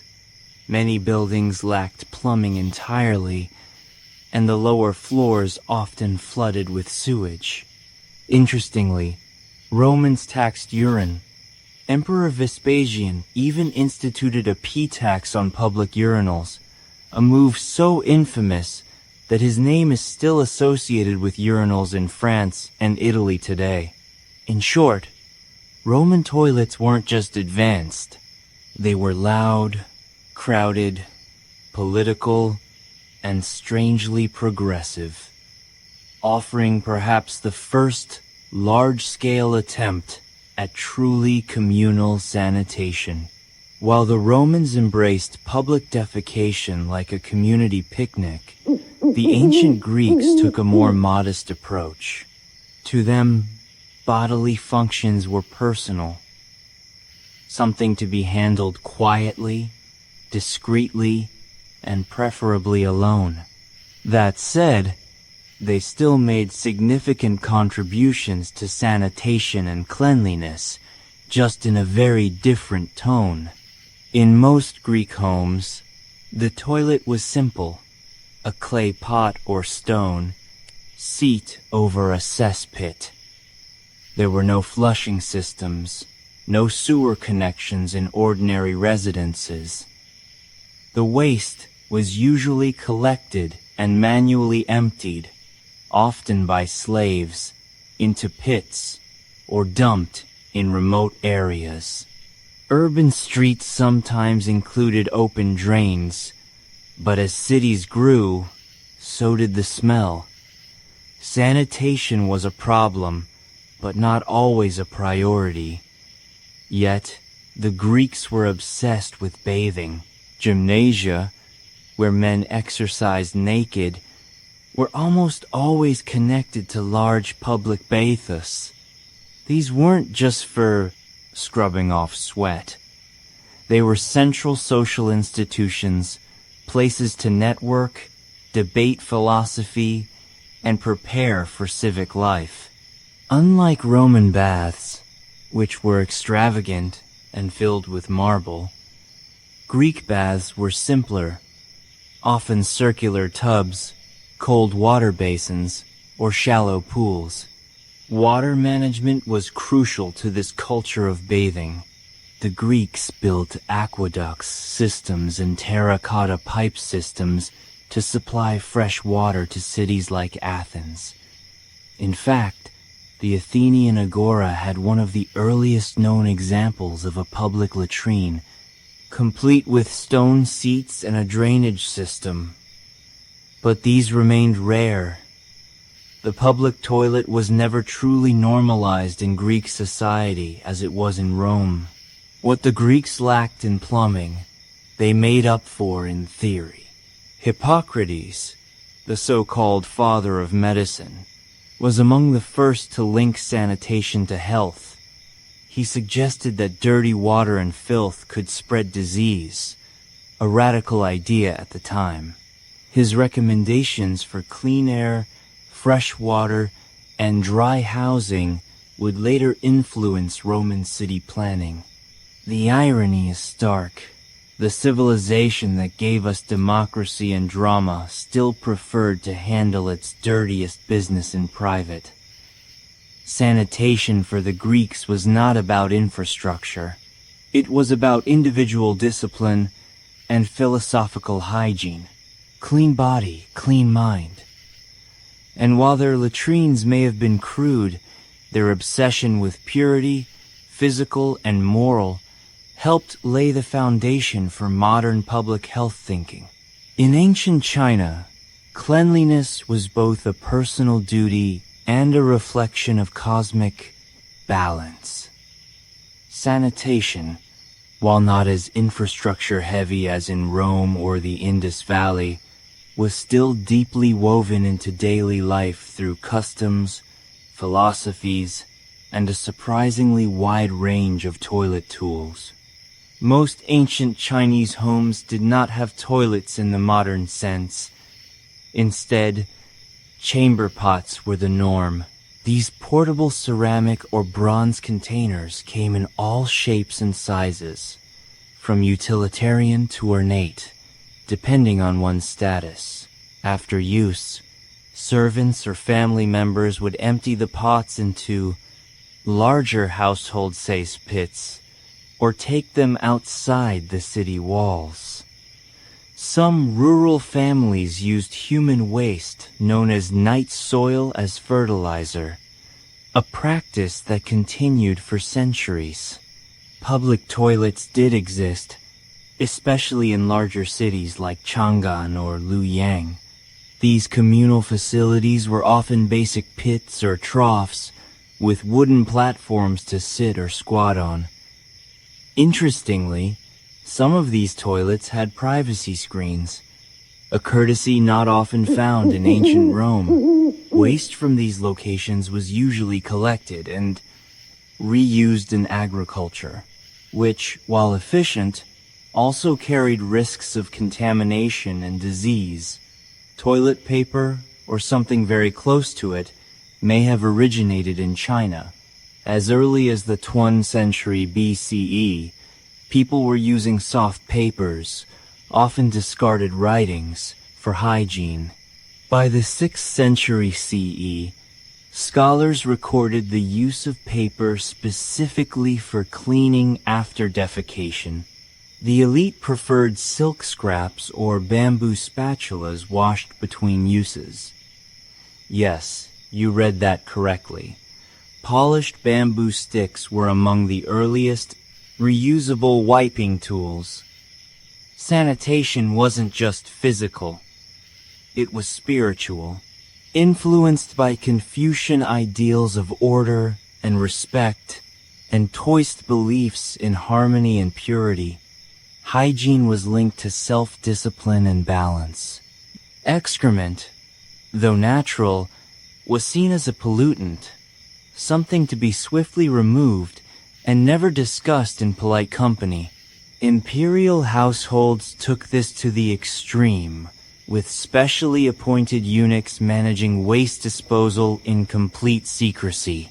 Despite the lack of underground sewers, ancient China maintained fairly clean urban centers thanks to meticulous human labor, cultural taboos, and a well-organized system of waste collection. It wasn't glamorous, but it worked. Through chamber pots, composting, and paper wipes, the Chinese found their own path to sanitation, one that was humble, efficient, and deeply rooted in tradition. When it comes to ancient sanitation, the Vikings might not be the first group that comes to mind. Known more for their raids than their routines, Norse hygiene was actually more sophisticated and surprisingly disciplined than stereotypes suggest. Beneath the horned helmet myths lies a culture that, while rough around the edges, took personal cleanliness and waste management more seriously than much of medieval Europe.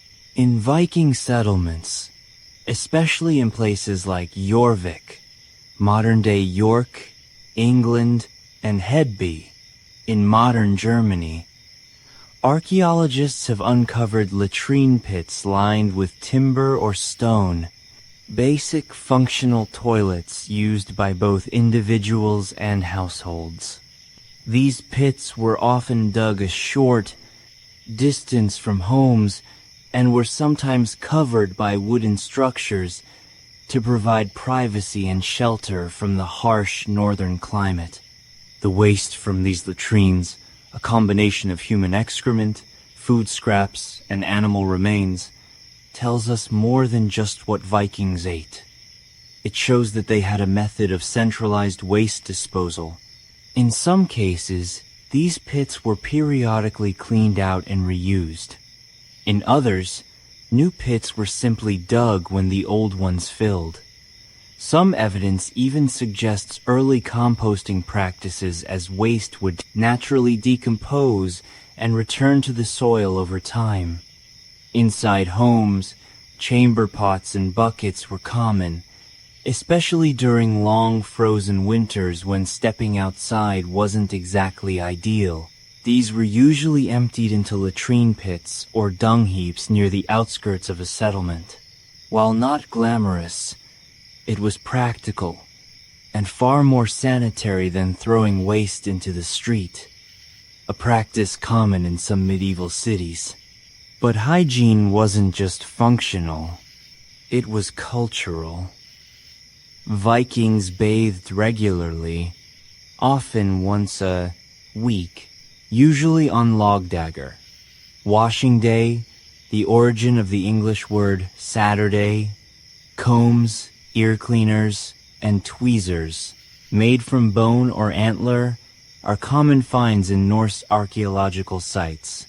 Personal grooming mattered not just for appearance but for social status and marriage prospects. While Viking sanitation lacked the engineering feats of Rome or the ritual purity of Egypt, it was rooted in pragmatism. They didn't build sewers or invent toilet paper, but they managed their waste, kept clean, and adapted to a harsh environment with earthy, no-nonsense solutions.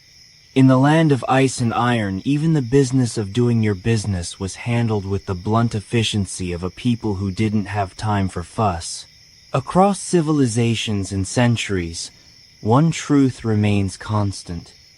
No society could thrive without figuring out what to do with its waste. From the hidden sewers of the Indus Valley to the communal latrines of Rome and the chamber pots of ancient China, humanity's relationship with sanitation has always walked a fine line between necessity and neglect.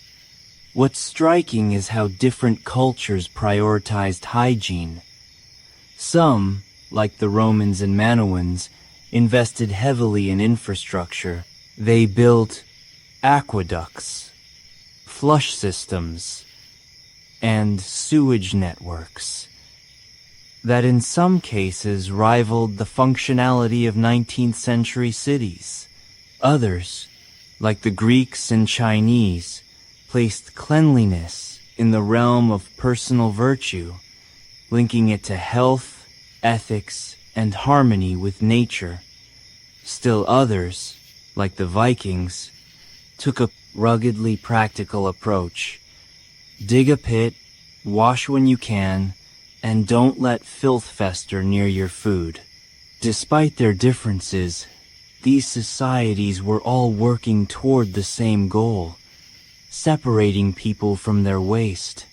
The reasons varied: to prevent disease, to honor the gods, to preserve public order. But the outcome shaped how cities grew, how laws were made, and how people viewed their bodies. Ironically, much of this ancient wisdom was lost during the Middle Ages in Europe.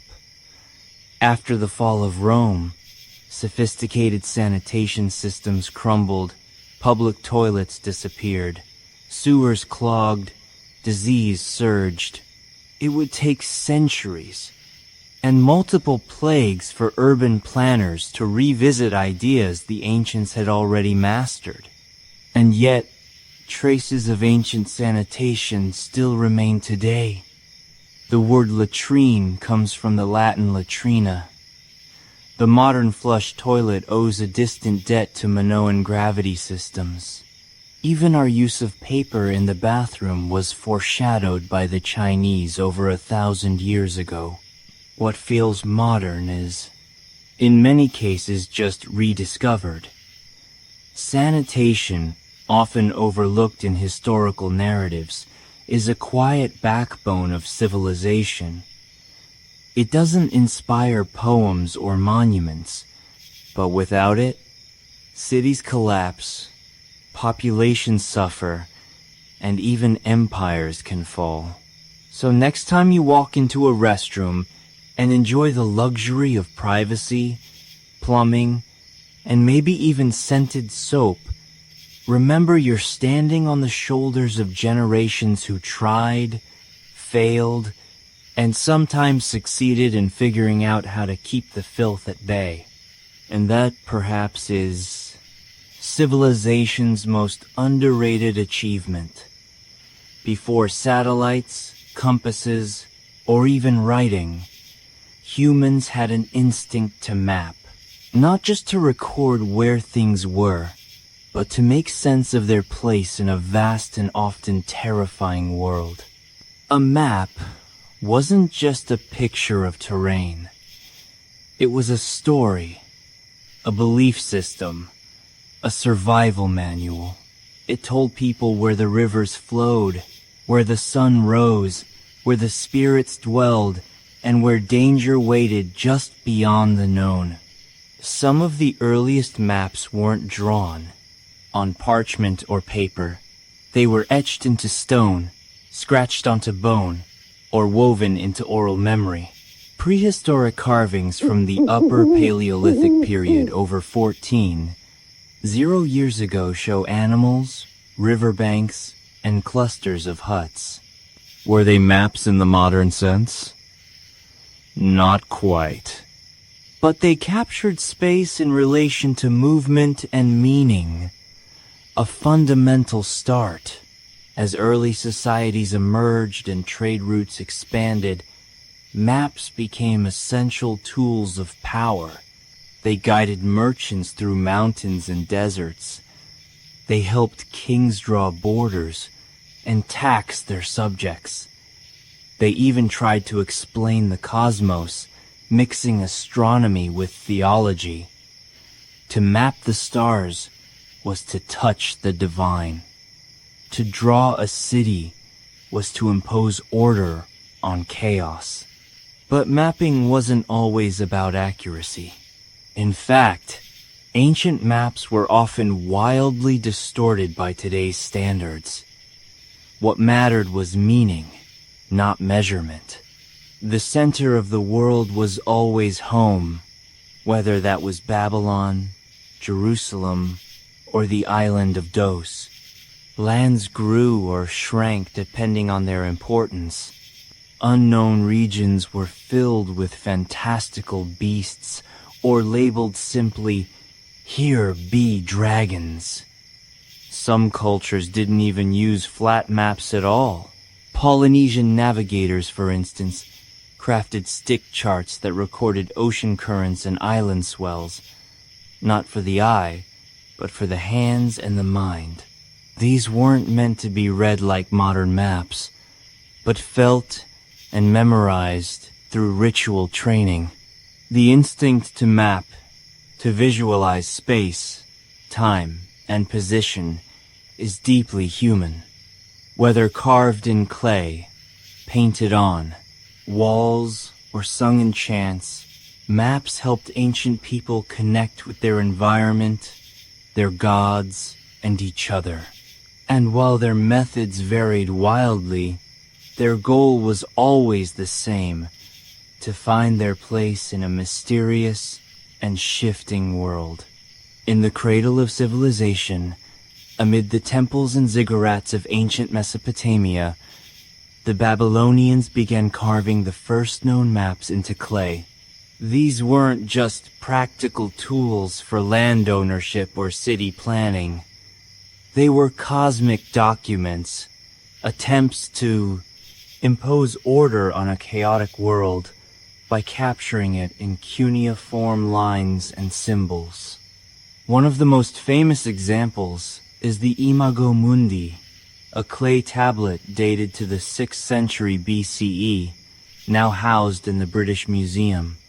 It's often cited as the oldest known world map. At just 6 in across, it's a tiny window into the Babylonian universe. At its center sits Babylon itself, shown as a rectangle surrounded by a circular landmass representing the known world. The Euphrates River cuts through the middle, and various cities, mountains, and regions are labeled in uniform. Beyond the world is a bitter river, likely the ocean, and then mysterious triangular islands, each with mythological descriptions. These weren't real places. They were symbolic zones of chaos and danger, the outer limits of what could be known. To the Babylonians, mapping wasn't just geographic, it was spiritual. The heavens were mapped just as carefully as the earth. Babylonian astronomers tracked planetary movements, lunar cycles, and eclipses with stunning precision, all inscribed onto clay tablets with reed styluses. These celestial records weren't only scientific, they were used to predict omens and divine the future. The map of the sky was a guide to fate. On a more local scale, land surveys were common and practical. Clay tablets from as early as 2300 BCE record detailed plots of farmland with notes on boundaries, irrigation canals, and ownership. These were the tools of bureaucrats, tax collectors, and priests. Precision mattered here, not for navigation, but for managing wealth and resources. Babylonian maps reveal a people obsessed with structure, not just physical, but metaphysical. They mapped the world as they understood it, with themselves at the center, surrounded by rivers, enemies, gods, and mysteries. These maps weren't just records. They were expressions of belief, power, and a desire to make the unknowable a little more knowable. While the Babylonians mapped the world with mythic rings and cosmic rivers, the ancient Egyptians turned their attention to something far more grounded, the land itself. In the floodplains of the Nile, mapping wasn't abstract.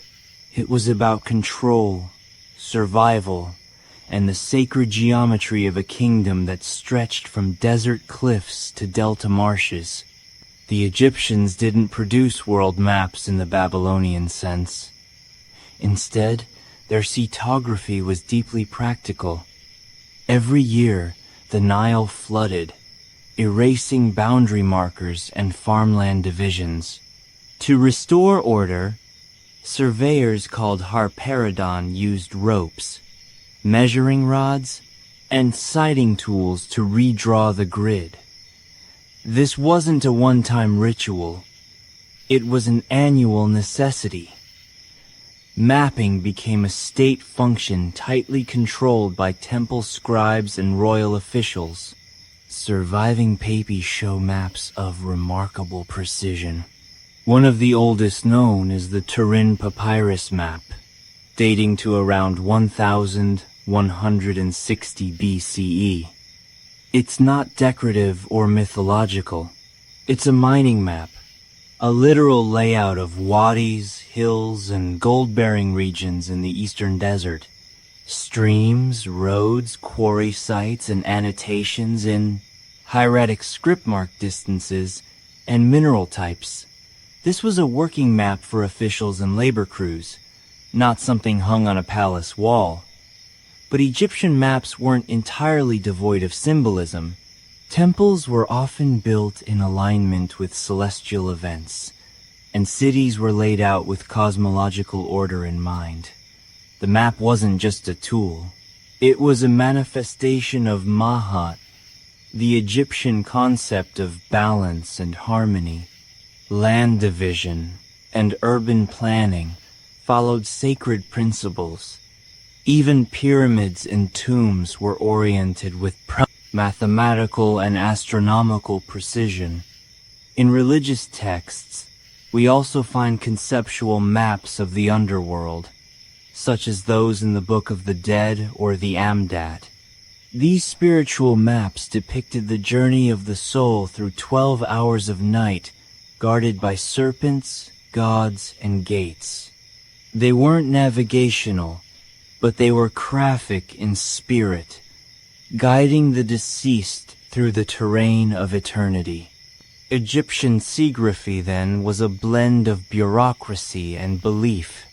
Whether measuring a farmer's plot or charting the afterlife, maps were instruments of divine order. They weren't just about finding one's way on earth. They were about ensuring alignment with the gods. The Greeks didn't invent maps, but they revolutionized how maps were thought about. For the first time in recorded history, space wasn't just described. It was measured, calculated, and reasoned. Geography transformed from a practical necessity into an intellectual pursuit, one that would lay the groundwork for modern seagraphy. Enter Anaximandanda, a philosopher from Midas, who, in the 6th century BCE, is credited with creating one of the first conceptual maps of the world. Though the original has been lost, sources describe it as a circular disk with landmasses like Europe and Asia spread around a central Mediterranean. It was symbolic, yes, but it also marked a break from mythic cosmologies. Anaximander was attempting to represent the physical world in a rational format. Then came Hecatus, who refined these early ideas and expanded them through travel and inquiry. His map was accompanied by a geographical text called Paradisus, which detailed lands, customs, and peoples. But it was Claudius Ptolemy centuries later who would change the game entirely. Ptolemy's geography CE was a masterwork of Greek science. It contained detailed instructions for map-making, a list of over 8 zero-place names with coordinates, and a grid-based system of latitude and longitude. Long before GPS was even a dream, he also introduced projections to represent the curved Earth on a flat surface, an idea that still challenges modern crafters. Greek maps weren't just practical tools. They were also windows into how the Greeks saw the world. The Orine, the inhabited world, was surrounded by oceans and barbarian lands. But the Greeks placed themselves at the intellectual center. The further from Greece, the more distorted the geography, reflecting both limited knowledge and cultural bias. Interestingly, Greek thinkers also wrestled with the idea of a spherical Earth. Erasenes, working in Alexandria in the 3rd century BCE, calculated the Earth's circumference using little more than shadows, geometry, and a stick. He was remarkably accurate, off by only a few hundred miles. Greek calligraphy was more than drawing lines. It was about decoding the Earth's shape, size, and place in the cosmos. With math, logic, and ambition, the Greeks turned maps from myth into science, and the world would never look the same again. If the Greeks gave us the theory of seagraphy, the Romans gave us its full military and logistical application. The Roman Empire wasn't just held together by laws and legions. It was stitched into one unit by a vast and meticulously maintained road network. And to keep it functioning, the Romans created some of the most practical and powerful maps of the ancient world. Unlike Greek maps, which aim to describe the shape of the earth or explore the heavens, Roman maps were grounded in movement. They were tools of control, expansion, taxation, and supply. At the center of it all was the phrase, "All roads lead to Rome." And for the Romans, that wasn't a metaphor. It was a mapping philosophy. Perhaps the most famous Roman map is the tabular Putin, a 4th century CE copy of a much older Roman road map. It's not geographically accurate in the modern sense. Landmasses are stretched and distorted, but it serves its purpose perfectly, showing routes, stops, distances, and connections across the empire from Britain to India. Imagine a modern subway map where spatial accuracy is sacrificed for clarity of movement. That's Roman mapping in a nutshell. Way stations or mansions were marked at regular intervals, complete with distances in Roman miles. These maps allowed military commanders, merchants, and messengers to travel efficiently across thousands of kilometers. They knew where to change horses, where to rest, and how long it would take to reach the next city. The empire became navigable not just in the field but on parchment. In addition to road maps, the Romans also commissioned cadastral maps, highly detailed records of land ownership and boundaries used for taxation and legal disputes. Some were carved in bronze and posted in public places, so citizens could see exactly who owned what. Control of land was control of power, and the Romans understood that with brutal clarity. Interestingly, the Romans showed less interest in mapping the whole earth or the heavens.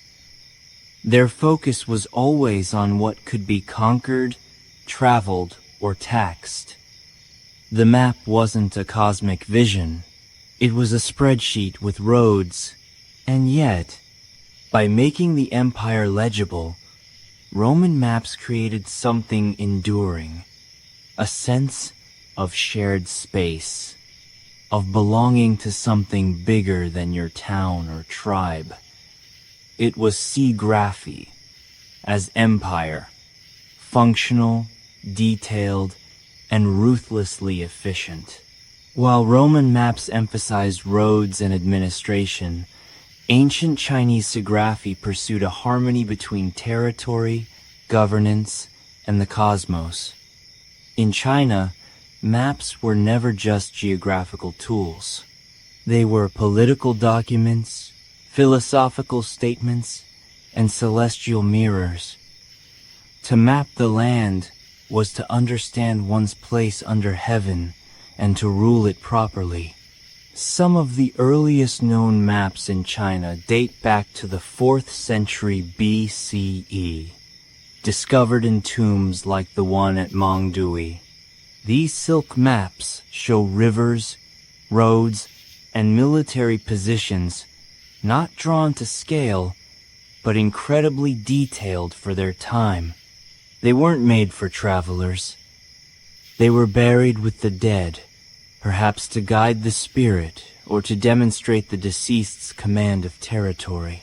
By the Han Dynasty, 206 BCE, 220 CE, photography had matured. Officials used maps to govern the empire's vast provinces, record taxation zones, and plan military campaigns. Surveying tools like the groma and sighting instruments helped measure land with surprising accuracy. Some hand maps even included coordinate grids centuries before they appeared in the West. One of the most influential Chinese geographers was Pi Shu, active in the 3rd century CE. He established principles for scientific map-making, emphasizing scale, direction, and consistent measurement. Ideas that would become foundational to later Chinese and Korean mapping traditions. His work was so respected that he was dubbed the father of Chinese pictography. But Chinese maps weren't only concerned with Earth. Cosmological charts were deeply important. The Chinese sky was mapped in constellations, grouped into celestial palaces and symbolic animals. The azure dragon of the east, the white tiger of the west, and so on. These star maps guided everything from agriculture to imperial rituals. The emperor, as the son of heaven, was believed to rule in alignment with celestial order. If his maps, and by extension his governance, fell out of harmony, so did his right to rule. In China, the map was not merely a tool of bureaucracy, it was a bridge between heaven and earth. Whether carved into stone, painted on silk, or etched into bronze, a map represented more than land. It reflected the emperor's ability to impose clarity on the chaos of the world. Far from the massive empires of Eurasia, the Polynesians developed one of the most unique and abstract forms of mapping the world. One that didn't rely on paper, ink, or scale, but on deep experience and intuitive memory. These were the stick charts of the Marshall Islands, and they represented a radically different way of understanding geography, not by land, but by sea. The Polynesians were master navigators.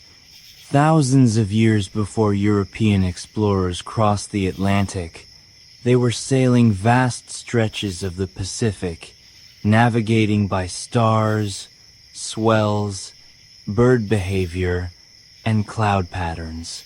With no compasses or written language, their maps had to function differently, not as static images, but as memory aids and tactile guides for apprentice navigators. Stick charts were built from thin coconut fronds or wooden strips lashed together with twine. The curves represented ocean swells which behaved predictably in open water. Small shells or knots marked islands. The arrangement of the sticks captured wave refraction and interference patterns, knowledge that allowed navigators to read the ocean's surface like a road map. There were different types of charts. Rebel charts covered entire archipelagos, while Meadow focused on smaller regions or specific voyages. Then there were Matang, abstract teaching tools used to explain wave behavior near islands. These weren't meant to be carried on voyages. Instead, they were studied, memorized, and internalized. A skilled navigator could cross hundreds of miles using only their senses and what they'd learned from the stick chart. To the untrained eye, these maps look like broken ladders or art installations. But to a Polynesian wayfinder, they represent a deep ecological knowledge built not from conquest or geometry, but from a close and respectful relationship with nature. Polynesian topography challenged the Western notion that a map must be visual and literal. Their maps were physical, experiential, and often invisible during travel. It wasn't about recording space, it was about feeling it. In many ways, these charts blur the line between science and spirituality.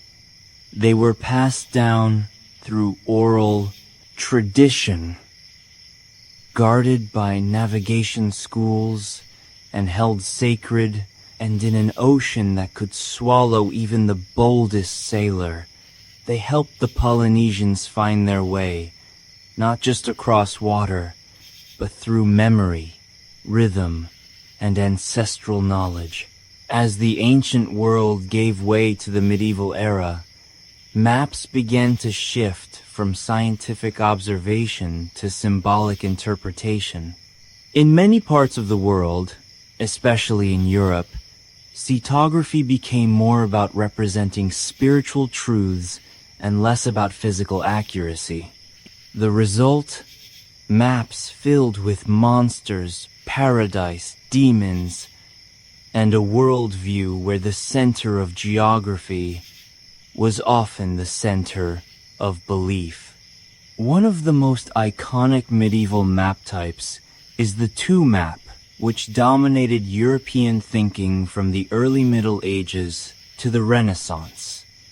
These maps depicted the world as a circle, the O divided by a T into three parts. Asia on top, Europe to the lower left, and Africa to the lower right. Jerusalem often sat at the center, reinforcing the religious heart of the known world. East was usually at the top, not north, because that's where the Garden of Eden was believed to be. These maps weren't meant for navigation. They were theological tools, reinforcing a Christian cosmology where the world's geography aligned with biblical history. Lands were labeled with the names of Noah's sons, and the unknown regions beyond the edges were populated by monstrous races, people with dog heads, feet like umbrellas or faces in their chests. The further from Jerusalem, the stranger things got. But not all medieval maps were purely symbolic. Some, like the tabular Rogeriana, created by Arab geographer Alid Raisi in the 12th century, combined empirical observation with artistic flair, commissioned by a Norman king in Sicily. This massive silver map was based on interviews with travelers, traders, and sailors from across the Muslim and Christian worlds. It was far more detailed and practical than its European counterparts, and it placed south at the top, a common feature in Islamic cartography. Meanwhile, Jewish, Indian, and Buddhist traditions also produced conceptual world maps, not focused on navigation, but on metaphysical structure. Mount Meil, for instance, featured as the cosmic axis in many Indian and Tibetan maps, surrounded by symbolic continents and divine realms. These medieval maps remind us that mapping isn't just about where things are. It's about what people believe the world means. In an age where the horizon still held terror and mystery, the map wasn't just a guide. It was a mirror of the soul.